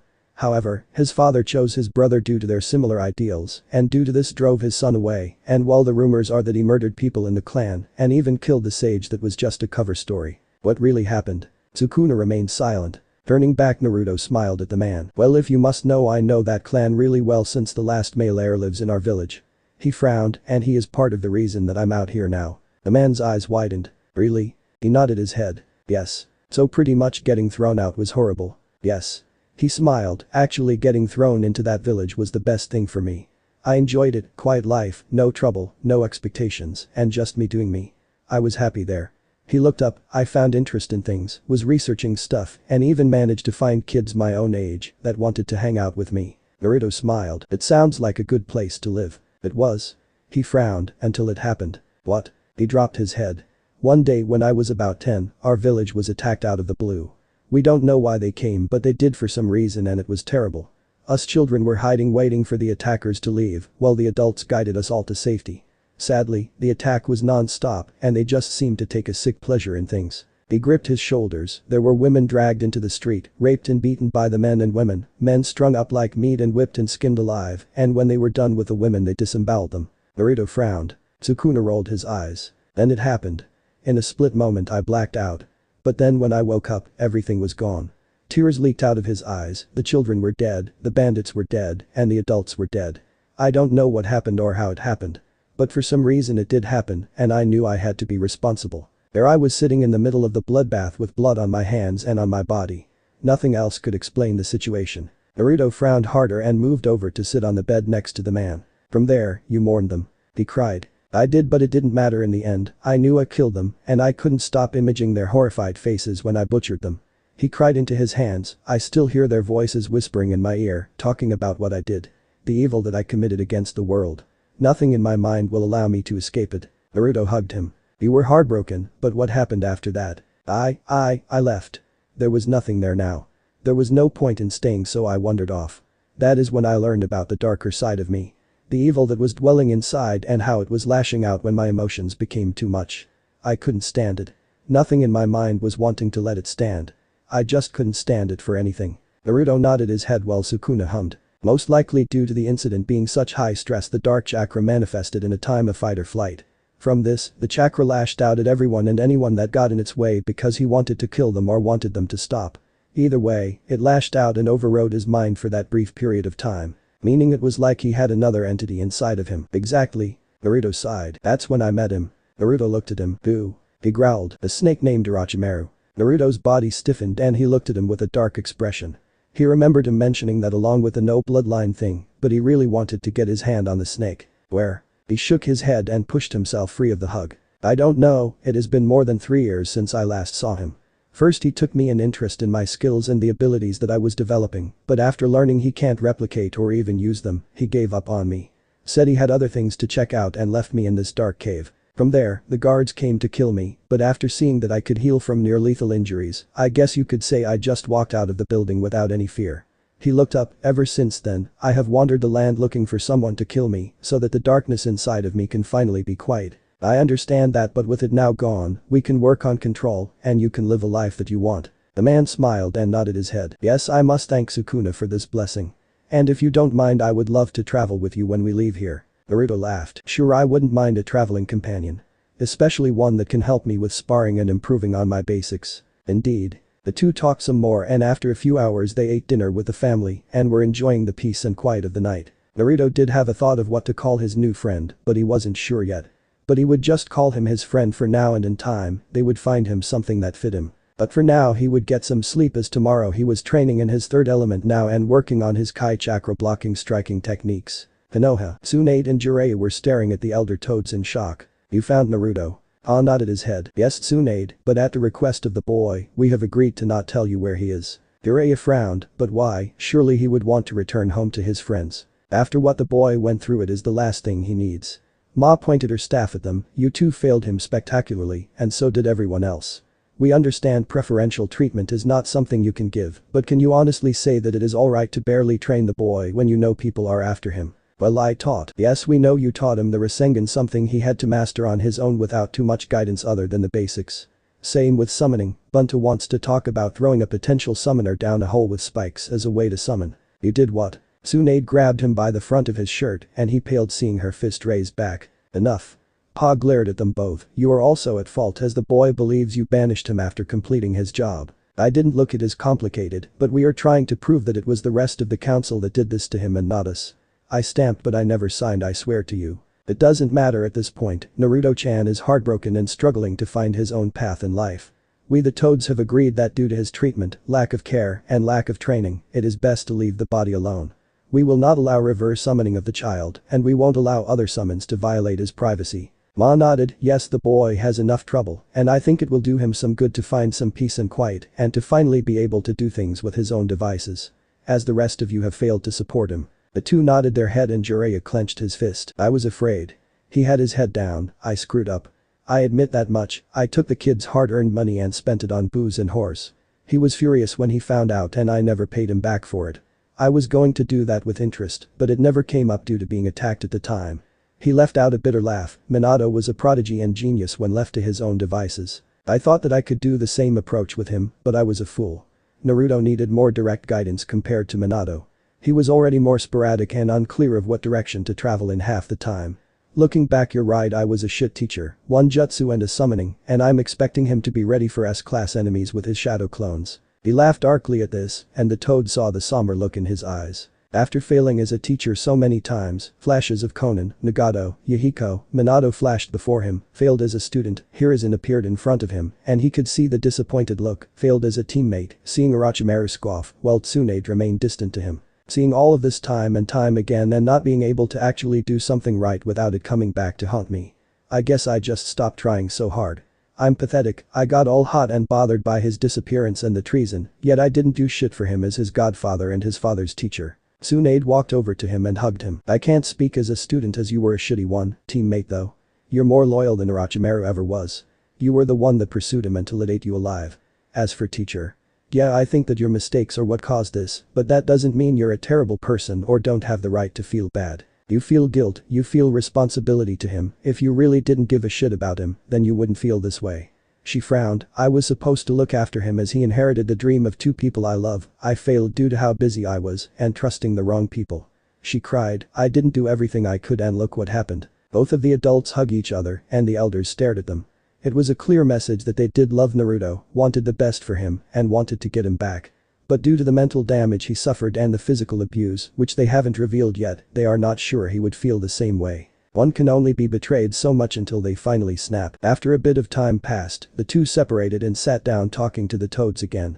The Toads explaining their reason for protecting Naruto while not revealing where he was or where he was before this or what happened to the Nine Tails or anything else. As far as the two will know, Naruto is alive, free, and not coming back. After a period of admonishing and bashing Jiraiya's head with a staff from both ends, they left. Jiraiya sighed and nursed his bruises. "Well," he rubbed his head, "I definitely deserved that. But that still leaves us in a precarious situation." Tsunade sighed and massaged her forehead. "Yes, thanks to the elders we have the proof necessary to convict the council members responsible, but the problem is the testimony." Jiraiya frowned. "You think he would lie to save his own ass and save his benefactors?" "I don't know." She leaned back in her chair. "Honestly, he has been quiet ever since the mission. While the others have yet to forgive him for what he did, I do know that he is not talking to anyone. Apparently, the Anbu are saying he just stays in his house with nothing to say and nothing going on other than an occasional walk around his family's home, eating his food and sleeping. He is getting used to his new conditions. Jiraiya nodded. He should have been executed. Running off like that. Yes, but sadly we have to accept the Uchiha clan is needed in some capacity. At this point, we can only pray that he does something to redeem himself for the mess he got Naruto into. The two soon conversed some more, but then a bird flew into her window. Opening the note on the bird she sighed. Just our luck. What? She handed the note to him and he frowned. This is not good. Our lord shall be coming to Konoha in 2 days. Please prepare for his arrival as matters must be discussed related to current situations related to a certain snake that has been causing trouble. Also, a trial must be held for one Sasuke Uchiha for his crime of treason and fleeing his village while gravely injuring a fellow shinobi in the line of duty. Any attempts to delay will be marked as treason. We shall see you in 2 days. This is bad. We have to speed up the timetable. Yeah, get Danzo and those other two in here. Jiraiya nodded his head and after sending a shadow clone out to round them up the elders arrived promptly. Danzo, he was shaking and the room noticed. What's wrong Danzo? I'm angry Homura. The two elders frowned knowing Danzo since childhood, they have never seen him in such a state. What's happened? All the evidence I have compiled is staggering. Some of the council members under the civilian banner helped sneak people into the village. Meaning, they were the reason that some of the rogue element was able to appear out of nowhere. The group frowned at this information, this could be more problematic. Not just for the council, but for them too to overlook such an important and critical security flaw.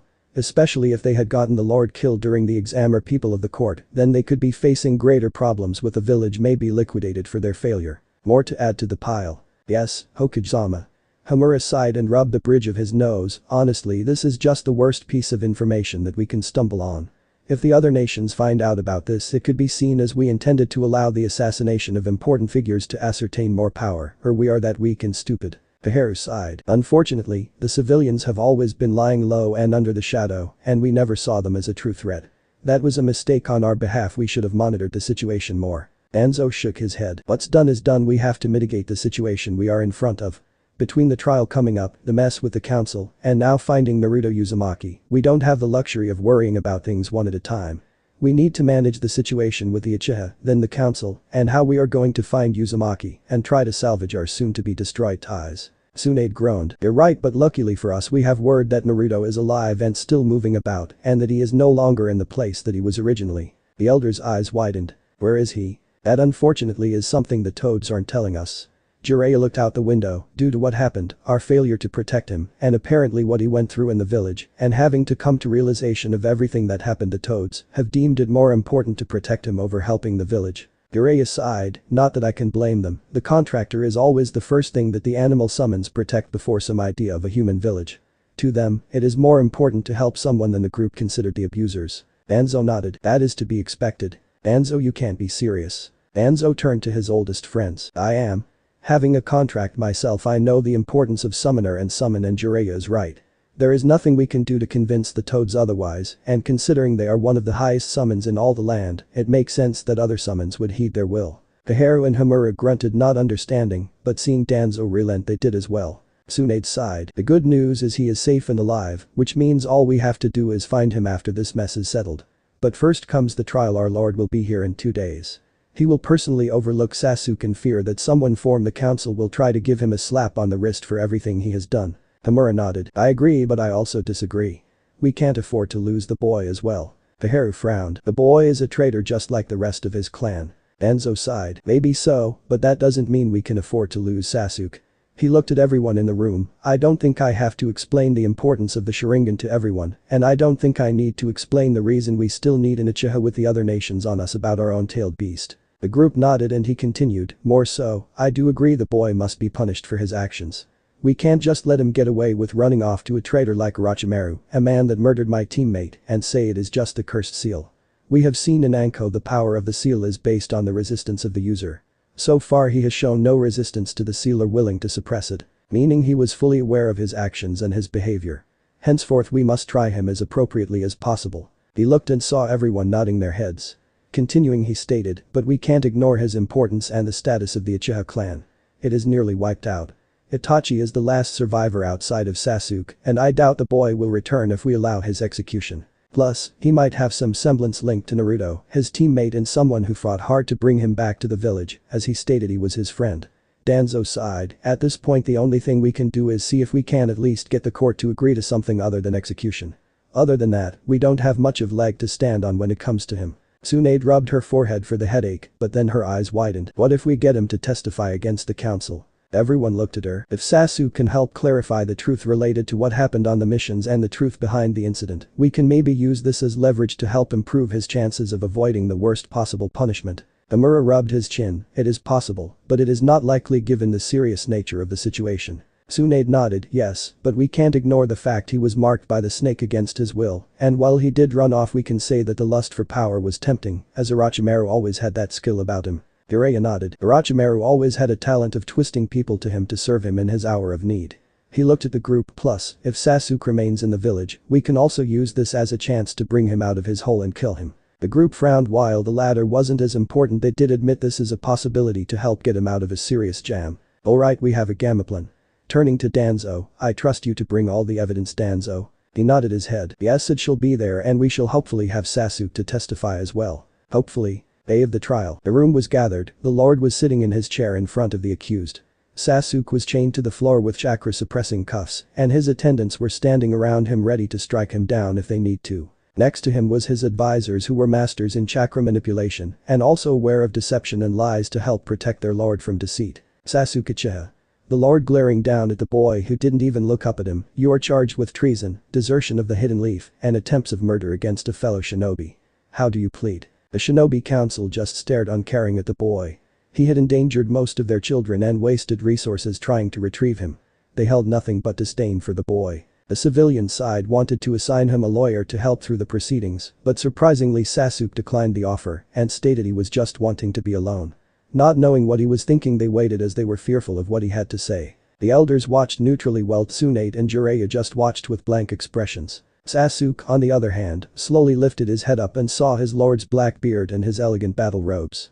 The man had a long staff with a blade at the end of it sitting next to him. Sasuke just stared for a second before sighing. Guilty. This sent the room into shock. The elders were baffled. Tsunade couldn't stop gaping. Jiraiya's eyes popped out and the shinobi council about lost their minds. The civilians were screaming, telling the lord to disregard as they think he was sick and not well. The lord wasn't surprised, but he was growing more agitated with all the voices, so he slammed his hand down. Silence. The room went quiet and he turned back to the boy. Why do you plead guilty?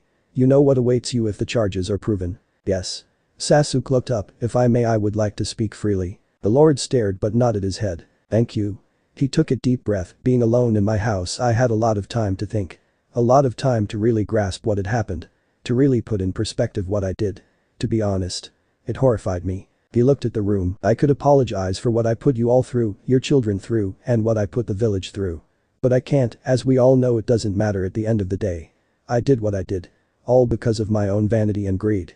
He gritted his teeth. Back when I was in the school, all my life I was praised as a prodigy. Someone that could do things no one else could and always striving for the best. He smiled. That's when I met Naruto. The room raised an eyebrow at this comment while the Lord's council was growling. What does he have to do with your guilty plea? Simple, he made me be honest. Naruto was a guy I saw as a loser and idiot, always stupidly challenging me to fights. I grew to be annoyed by his presence, but in the end, I realized I was wrong. He was the reason that I tried so hard, because like me Naruto had tremendous talent and skill, but he was never taught properly. That's why I sometimes showed off to show him what he needed to do to get further ahead. He smiled. I heard how he copied a move I stole and modified during the prelims, which shows how closely he follows my moves. The room nodded their heads at this comment. It was no secret the two had a rivalry even if it seemed one-sided. Sasuke however proved it wasn't. After the exams, things changed.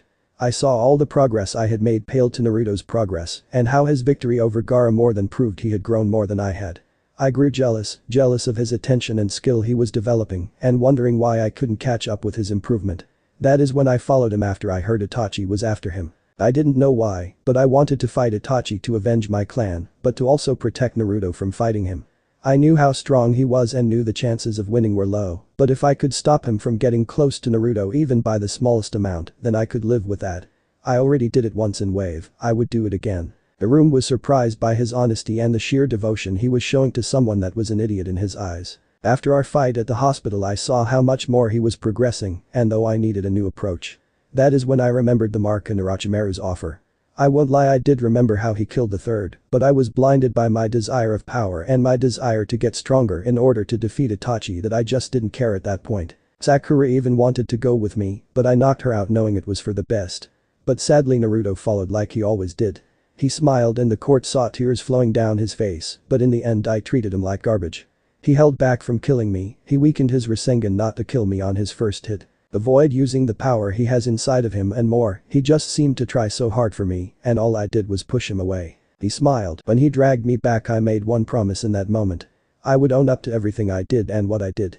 Then I would dedicate my life to atoning to Naruto for disregarding the only family he had and going with a man that took that from him. He bowed his head. I can't express my sorrow, my rage to the snake and Itachi, but I know that if I don't change, nothing will ever be the way it could be, so I thank you for letting say that at least. The Lord looked down at the child and a small smile appeared on his face. I see. He laughed. You are honest, good. However, treason is still treason, so we have to judge accordingly regardless of your lineage. Tsunade stood up. My lord, if I may, there is something that must be addressed since you are here. The man raised an eyebrow and nodded. Tsunade walked to the center of the room and glared at the civilian council. As you all know, Naruto stopped Sasuke from fleeing the village and was sent on a mission to become a chunin with an unknown team, correct? Yes, the mission that was assigned more than 9 months ago.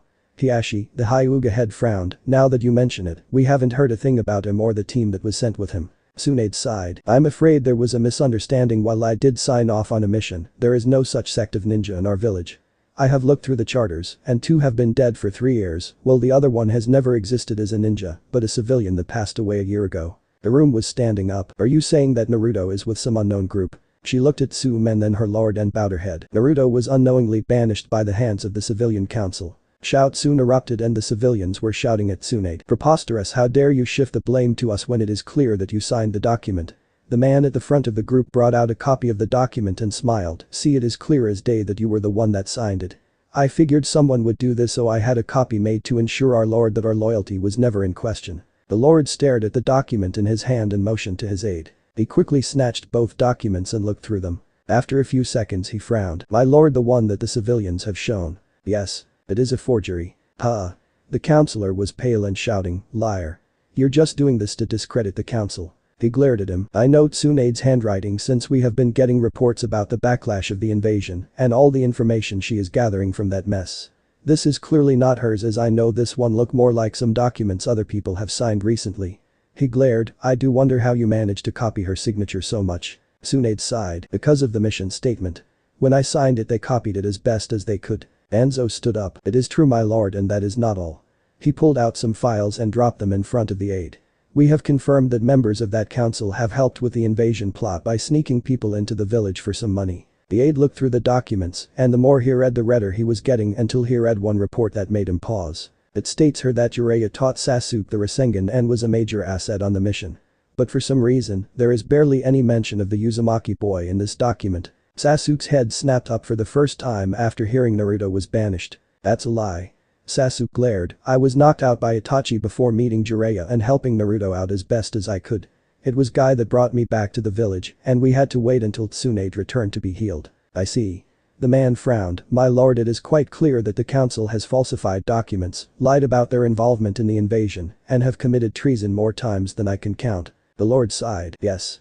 Please gather all members of the council responsible for this debacle, and we shall take them back to the capital to be tried properly. Turning his head to Tsunade. However, before I leave and give my verdict on Sasuke Uchiha, I want to know what happened to Naruto Uzumaki. Where did he go? Tsunade frowned and turned to the council.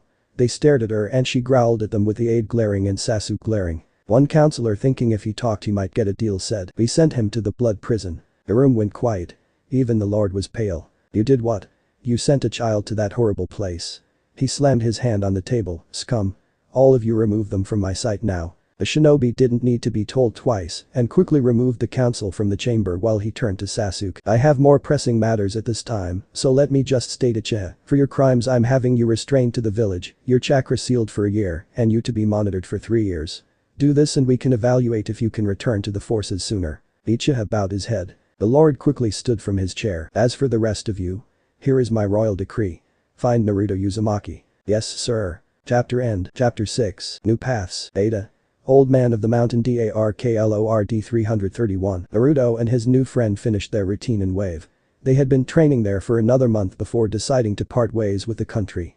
Not that they didn't want to stay, but Naruto was sure that in time the Leaf was going to find out that he was not at the prison anymore and then come looking for their allies. While he held resentment and anger to the Leaf, he held none for the allies of the village, not wanting them to get dragged into his conflict with Konoha. So, after bidding Tazuna and his family and those in the country farewell, they both proceeded outward. They got some supplies, which is why they were camping in the woods. So, the dark hair man looked at Naruto. Where are we going next? Don't know. Naruto leaned back on the grass. Anywhere we go someone is bound to know who I am. I mean, not too many people that look like me, you know. Plus, the most irritating thing is that the Leaf most likely knows of my time in the prison and escape. From there, they would send out Anbu and hunters to look for me to drag me back, thinking that if they clear up their mess with me, things will return to how they were.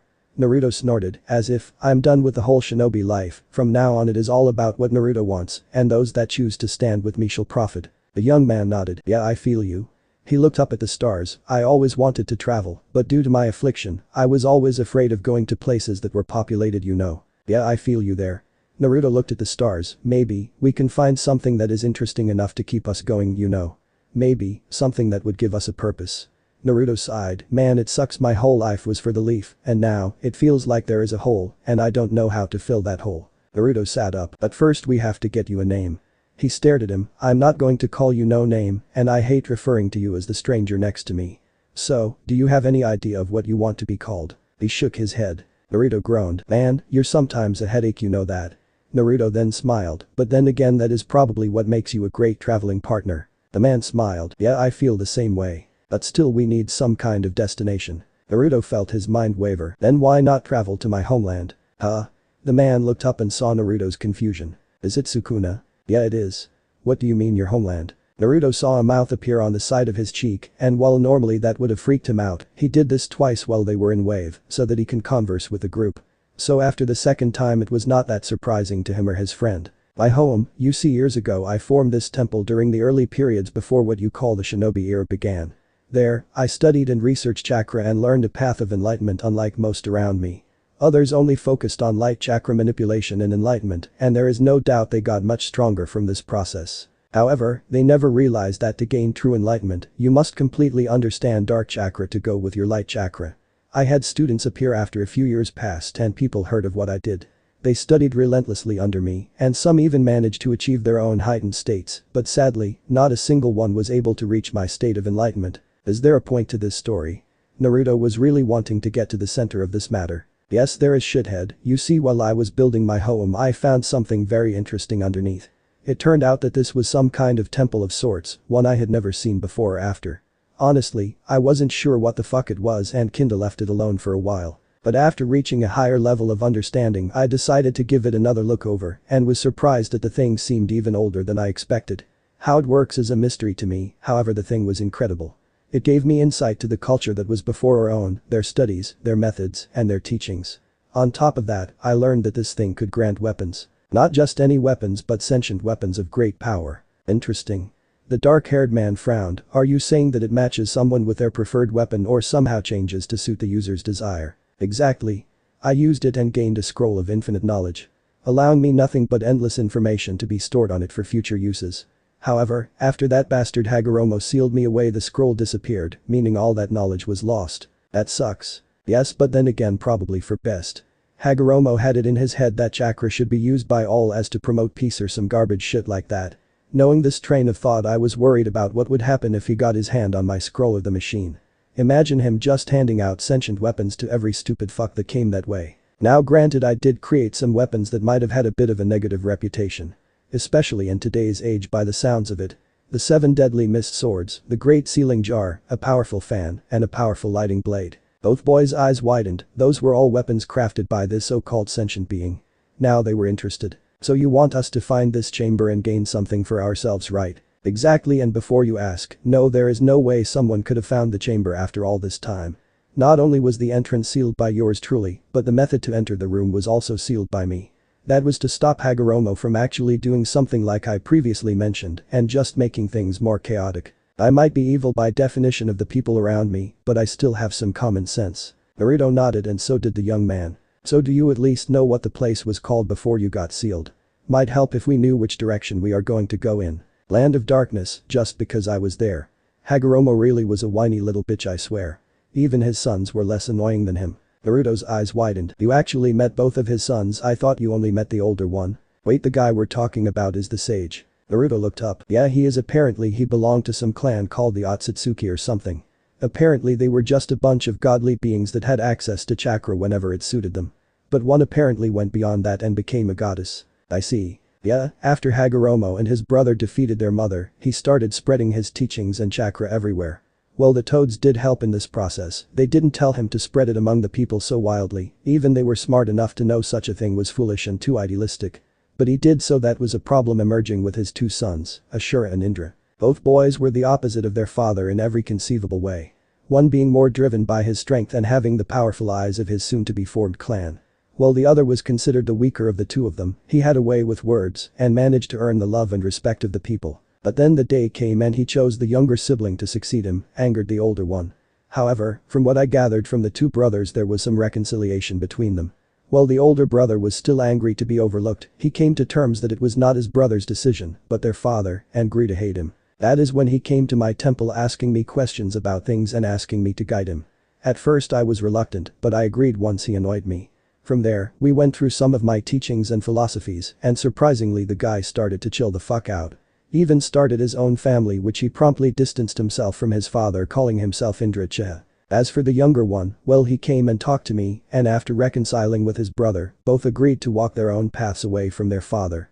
However, that wouldn't happen as he heard what I did and after coming at me with a box sealed me inside, but the last thing I did to him before the sealing was impale him through the chest. Telling him that he would die soon and that all he was doing was breeding stupidity into the world and I will one day see it with my own eyes. Turns out, I was right. Naruto frowned. That was a lot to take in. You said, he looked at the mouth, that the other brother distanced himself from his father, but what did he call his family? Ah, that was the thing, he had two clans that emerged from his bloodline, Senju and Uzumaki. I see. Naruto looked back. So in a way, buddy, we are distant relatives to one another. He smiled, kinda funny. The man smiled. Yeah. Well, we should get some sleep, and once we arrive in a town tomorrow we can ask about the Land of Darkness and see what it is called now. Naruto laid on the grass and closed his eyes while drifting off to sleep while the black-haired man stared at the fire. He would look over at Naruto and smile. I guess traveling with a friend is more fun than expected. Wonder how this is going to go tomorrow. Next day, Naruto and his friend were just staring ahead. So you want to deal with this or should I? I think it doesn't really matter, they aren't going to let us pass without a fight. True. Naruto sighed before looking at a cart that was parked in the middle of the road. Seriously, they could at least try something different than this. I mean, a cart blocking the road. That is a clear sign of trouble. Some people aren't that bright or just don't think people are smart enough to see through stupid, I guess. Naruto and his friend arrived at the cart where a group of bandits and a rogue shinobi suddenly came out. They quickly surrounded the duo and laughed at their success. Man, that was easy. Yeah, dumbasses fell into our trap. A shinobi walked to the front. Naruto's eyes widened. No fucking way. His friend raised an eyebrow. Do you know him? He whispered. Sadly, thought he was still in jail though. It was Mizuki. He was standing there. Proud as can be and seemed to be smiling at the two of them. Well, it would seem our genius trap worked on you too. So here is the rub. He reached behind him and pulled out a giant shuriken. You two hand over everything you have and we might let you leave with your lives. Why do you think we have anything of value? His friend was more annoyed about the situation. Don't fuck with me, kid. He pointed at his clothes. Only someone from a rich family background wears clothes like that. Meaning you must come from a very rich family or are independently wealthy. The man looked at Naruto. Is that true? Not sure, honestly your clothes are pretty fancy. But I'm just surprised he picked you out first. Naruto turned to the man. After all, I figured he at least wanted to greet a former student. Huh? Mizuki looked at the blonde kid in front of him. He looked about 15, his hair was familiar, and what the hell? Naruto. The group raised an eyebrow and Naruto smirked. Hey Mizuki, been a while. Thought you were in jail. Mizuki stared at the kid in front of him. Before breaking out in a wild cackle. Oh man, the fates must be loving me right now. In front of me is the little dipshit that managed to get the drop on me and send me to that fucking prison. Oh, this is swell, now I get to take my revenge and get filthy rich at the same time. Naruto raised an eyebrow. Really? I guess some people just don't change, but I have to ask, how did you get out? Last I checked, committing treason is punishable by death, but you got commuted due to the old man. Impressive, yeah? Well, if you must know, one of the civilian council members heard my tragic story and commuted my sentence. However, when he did, I just took off and left the village as a whole. Since then I've been robbing everyone that dared to cross this road and prayed I would get my revenge, and here you are. First I'll kill you and then I'm going to find that bastard Iruka and kill him." He gained a sinister smile. "What do you think, Naruto, me killing oh so special Iruka?" Naruto stared. Was this meant to rile him up? Was this all he thought it would take to do so? Man, he wasn't sure what to make of him. "Is that it?" Naruto picked his ear. "Don't make me laugh. First of all, you couldn't get close to Iruka since he is still in the village and they have been on high alert since the invasion. Second, successful raiding. Yeah right, I can tell just from the shitty gear and the way that your friends are dressed, you haven't had that much success. I mean, maybe 1 or 2 raids, but if someone survived or people start disappearing on this road too often, then someone is bound to notice. This would lead to people to stop coming down this road, wouldn't it?" He sighed. "Man, you're dumber than I expected. But then again, you duped me as a rookie, so I can't say you're the dumbest person I have met." Naruto narrowed his eyes. "But that doesn't change the situation as you threatened us, and I think it is high time someone sends you to the next life." Mizuki laughed before pointing. "You guys take care of the black hair guy, the blonde brat is mine." The men roared and rushed to the black hair kid. He sighed. "Make this quick, Naruto, I would like to get back on the trail." Naruto waved his hand. "Don't worry, this will be fast." "Yeah, for me." Mizuki flung his shuriken at Naruto. The weapon was spinning rapidly and he just stared. Paralyzed with fear. "No wonder you were a failure.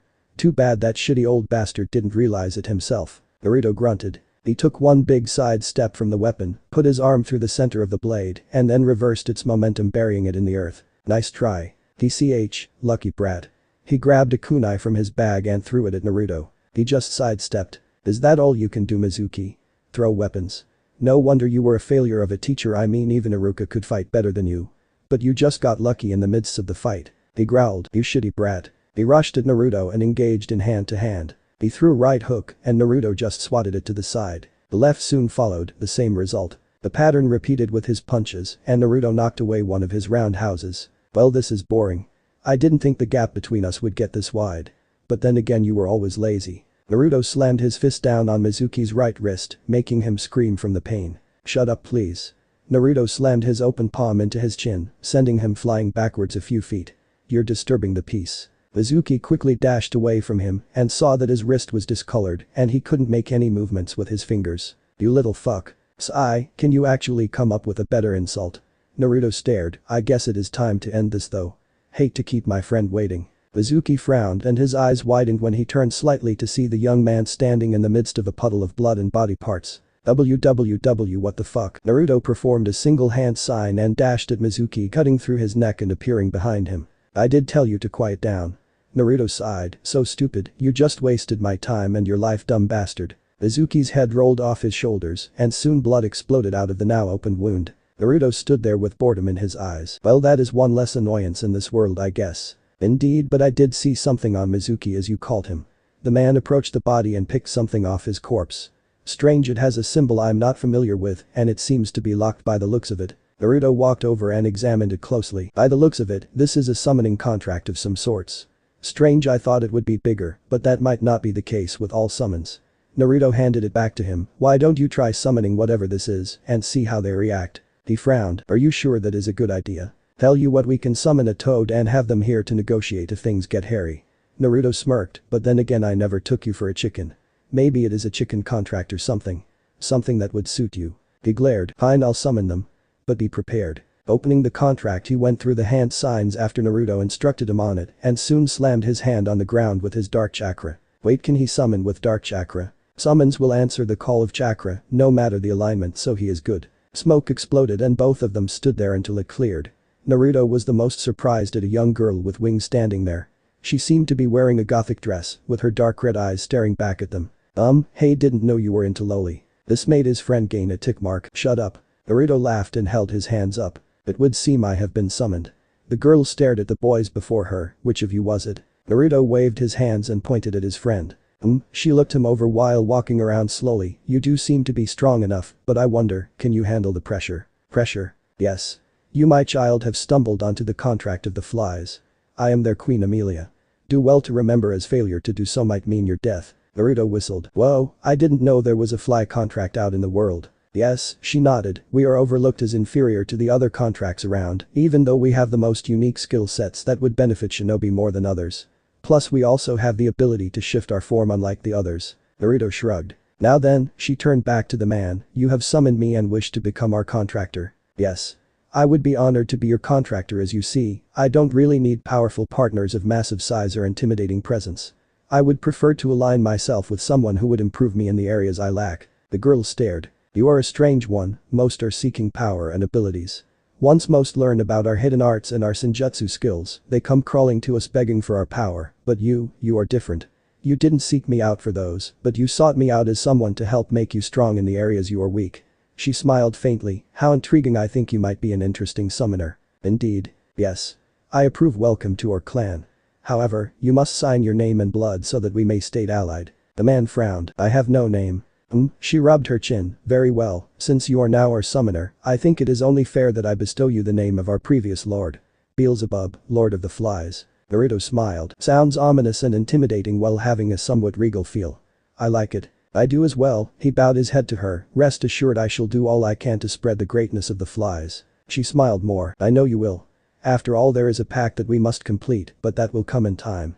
For now, sign your name and we shall consider our contract completed. Beelzebub cut his thumb and wrote down his name on the contract, with him putting his thumbprint on the edge. Henceforth you are now Beelzebub, wear the name with pride and don't disgrace it, otherwise, she flared her chakra. The entire area shook and Naruto gulped at the pressure she was creating. Then she vanished. Naruto picked up the contract and handed it to his new friend, Beelzebub. Well, Beelzebub, shall we continue on our journey? Indeed. But Naruto, may I ask you something? Sure, he smiled. I know it has been a short time, but I feel a form of kinship with you. I can't explain it since I never had anything remotely close to it growing up. But I feel something there and I wanted to ask, would you mind if I call you brother instead? Naruto's eyes widened and he swore he saw Sasuke standing there for a second. But he shook his head. Do what you want, man, but if we are brothers, you're the older brother, meaning when I get in trouble you have to take responsibility for the mess. He walked to the cart blocking their way. After examining it and seeing it was empty, Naruto did a single hand sign and puffed out his cheeks before releasing a torrent of flames, making the cart explode. Beelzebub chuckled. Whatever you say, just be ready to be punished for causing me trouble. Both laughed and continued down the road in silence, now as brothers. Chapter end. Chapter 7. Beta.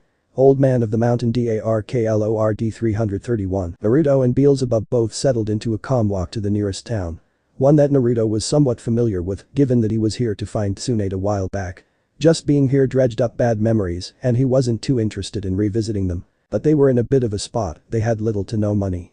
They were both broke, with Beelzebub never having any on him during his travels, while Naruto had some given to him by the people of Wave. But they needed more, and plus, they needed some new clothes for Naruto. While he appreciated the clothes that Tizuna's family gave him of their former family member, he did want to change up his style a bit. Okay, so the best thing we can do in this town is gamble. Beelzebub just raised an eyebrow. Naruto, is there something you're not telling me? Again. Is there an addiction that we need to find a meeting for? What? No. This is literally the gambling capital of the elemental nation. Suckers from all over come here to gamble their life savings away. Ah. But why are we gambling? Because for some reason ever since I was a kid I have had insane luck when it comes to games like this. So if we test it a bit, maybe things will go our way. Beelzebub rolled his eyes. Naruto, you know the games are rigged, right? Yeah, but never hurts to try. The man sighed and followed his friend into one of the casinos. This is going to end badly. 3 hours later. I can't believe that worked. I know, right? The owner was downright pissed. Yeah, didn't know I would be good at it too, once I understood the rules. Yep, now we have cash to blow. Within the first hour, Naruto and Beelzebub attracted a crowd due to the length of their game. On top of that, they dominated every game they took part in, to the point that the owner finally asked them to leave, while paying them extra not to come back. They were fine with it as they had more than enough for travel expenses, change of clothes, and to find a room. Which is their first stop, the clothing shops. Naruto had gone through half a dozen stores until finally finding one that he liked that was selling the type of clothes he was interested in.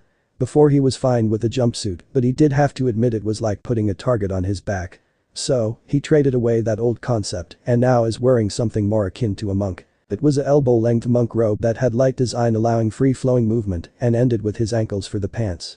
He had on sleeveless guy top underneath the robes and had on the pants as mentioned, along with wearing now slip-on shoes rather than sandals. Ought to say white and black are good color scheme. Beelzebub nodded. It suits you, little brother. Naruto smirked. Then let me get at least 3 or 4 of these and then we can head to the hotel.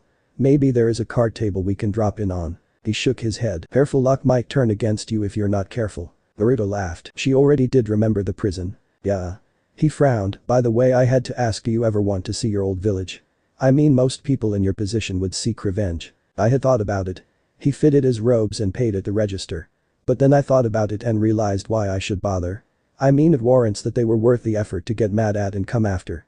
For me, I don't know, after spending time in Wave, training with Sukuna, and meeting you, I guess I haven't really thought about it much. To me, I saw what revenge can make someone do and I just said, no thanks, I'll pass on that one. I see. Personally, I think I just want to travel, learn, evolve, and find my own place in the world, you know. Yeah, that makes sense. Come on, let's find a hotel, and then later we can try and find someone that knows where this land of darkness is, or at least what is called now. Walking through town, the brothers arrived at a nice hotel and booked a room for the both of them for the night.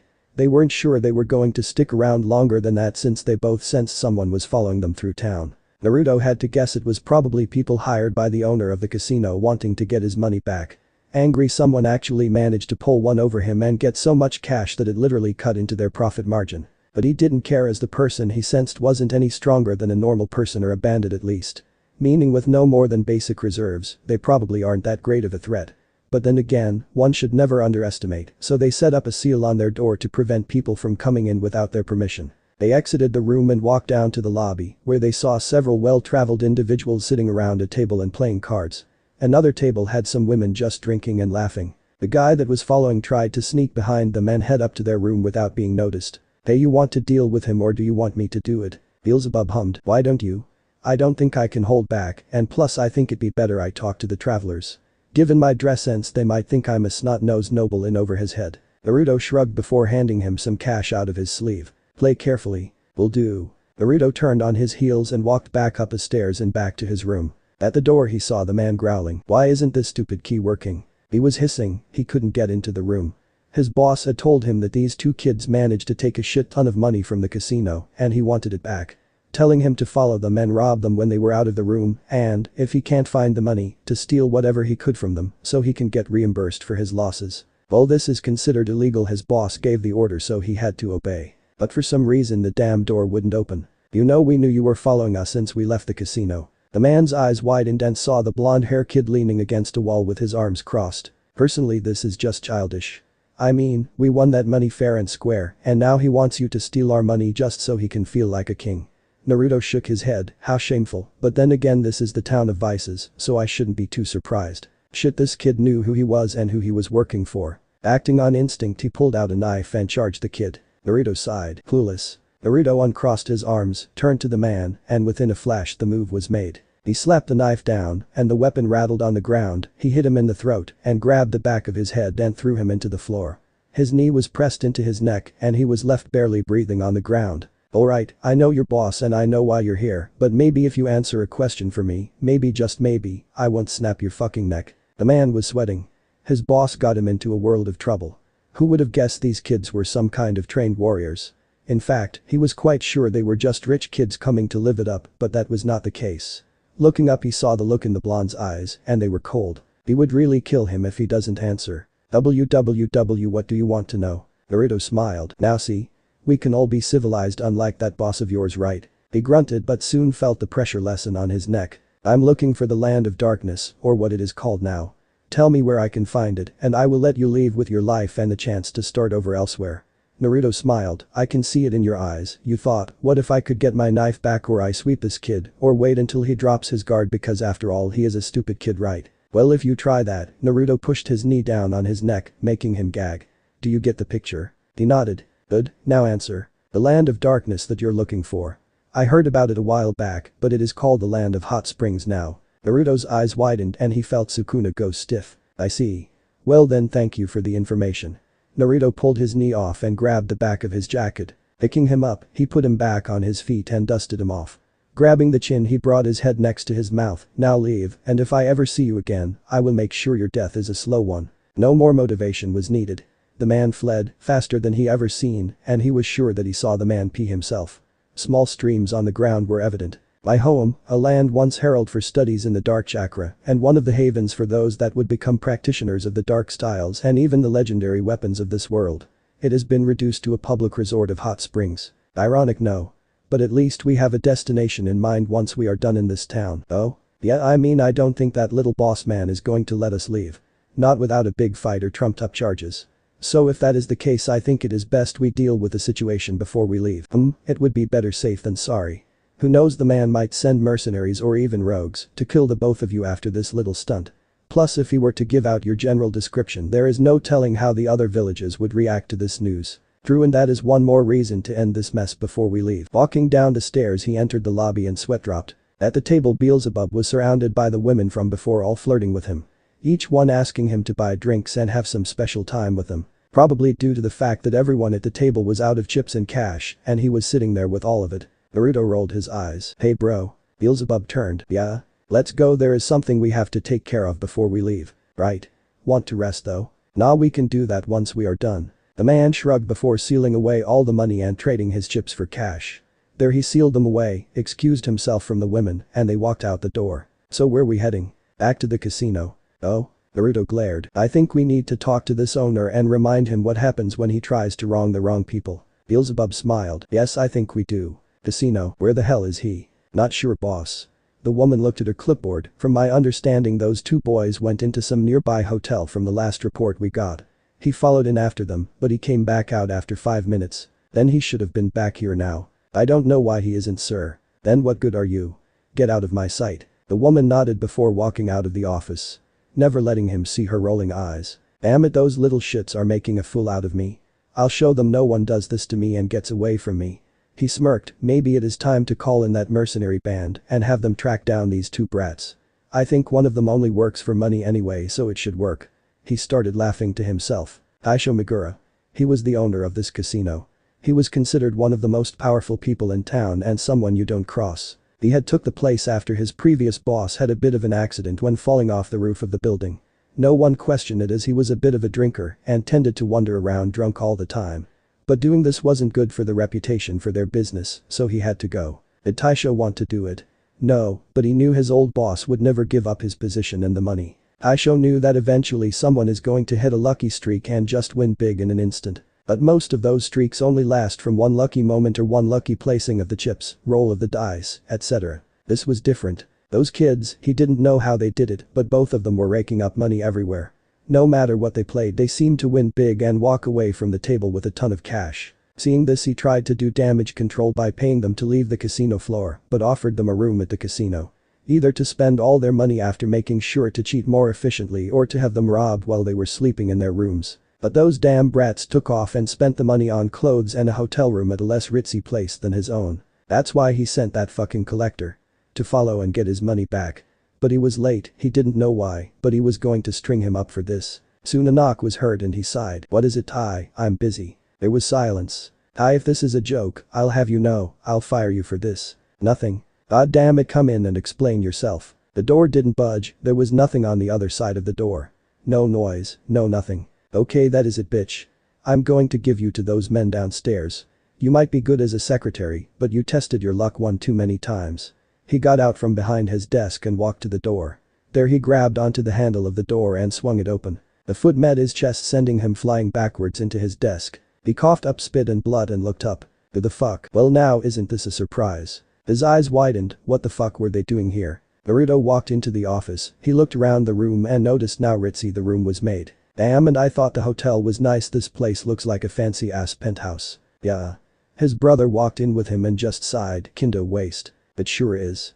Naruto turned to the man on the ground. You know, it is weird. What? Every time I come across a money grubber, they all seem to be short. I wonder if that is supposed to be a pattern or say something about what is it? Short man complex. Yeah, I think that is right, and you might be onto something. He can't be more than 5 foot. Yeah, he might only be slightly taller than Gato.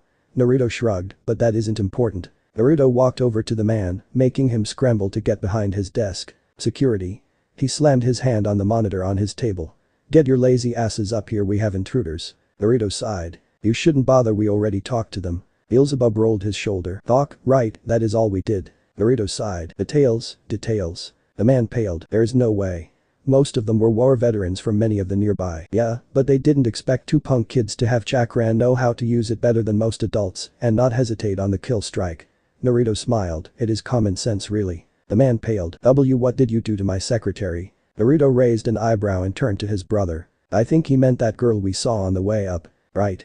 Naruto smiled. She actually was the one that showed us to your office. Real sweet of her, said something about not wanting to deal with your sweaty ass anymore and that we should do as we like. DT that bitch after everything I have given her. Naruto shrugged again. Not my problem, personally can't blame her. You have all of this, he waved his hand around, and you're hoarding it for yourself. Well, anyone would be jealous and want you out of the picture in the hopes of claiming it for themselves. You brats won't get away with this. He pointed at them and smirked, ignoring the fact that Naruto's robe had a small bit of blood on the sleeves, while Beelzebub had blood on his face. Killing me will only lead to your own demise. I have friends everywhere that will hunt you both down and kill you on the spot. Maybe you heard of a man that rules Snow Country. Odo? Yeah, he's dead, killed him a while back. Huh? His smirk returned, whatever, there is also Gato my older. Wait, your family to him? Whoa, the irony of this world is surprising. Well, he is dead too, killed by a pissed off rogue shinobi he tried to double cross. And no way, you're lying. Yeah, I mean, I don't know why this is a surprise, he has been dead for more than a year, I think. Naruto rubbed the back of his head, plus what would I get for lying to someone that is about to die? You can't kill me. Naruto smiled. You see, that is where you are wrong. I don't mind killing people now.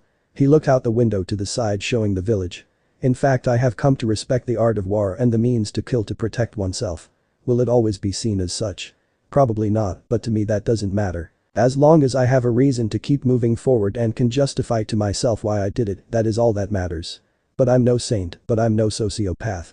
I'm just a kid that is tired of the world fucking with him and thinking they can walk all over him. He turned to the man. Now then, shall we finish this mess? No.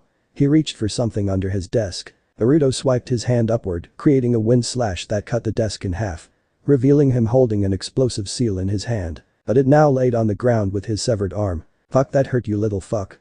God, I'm bleeding. He looked up and tears were coming out of his eyes. Someone save me. Naruto rolled his eyes. Typical. Naruto did 2 hand signs before breathing in and breathing out. There a large torrent of flames exploded from his mouth and soon the man was engulfed in the flames and so was most of the room. Well, that was productive. Naruto turned from the burning room and the screaming man. Shall we go? Yeah, off to the land of hot springs. Naruto smiled. That's still funny. Reports would go out about the large fire that broke out at the casino that night. The fire was seen from all across the village. No one knew who did it or why, as no one saw anyone going in there or walking out of that floor that was suspicious. But the guards were found dead and the owner was found burnt alive to the point that he wouldn't be identifiable if not for his short stature in the room. Ai quickly became the new owner after the murder of her boss and ordered reconstruction to happen in the office and to salvage their losses from the room. From there, she quickly ordered all investigations into the fire to stop as there was no point. There was no evidence and she didn't want to focus on that matter more than she had to. Plus she didn't want those 2 boys coming back. She owed them, so might as well play nice. She would never see them again, but she knew, where they walked, blood and fire would rain from the heavens. Word would spread through the nations of the murder, and some people even wondered who did it and had the capacity to do something so cold and cruel. It would be a question that would go unanswered for a long time. Chapter end. What if Naruto has sukuna power harem? Thanks for watching my video till the end. If you enjoy this content, then do consider subscribing to my channel and leave a like if you guys need the next part, comment down, and thanks for watching the video and see you guys in the next video.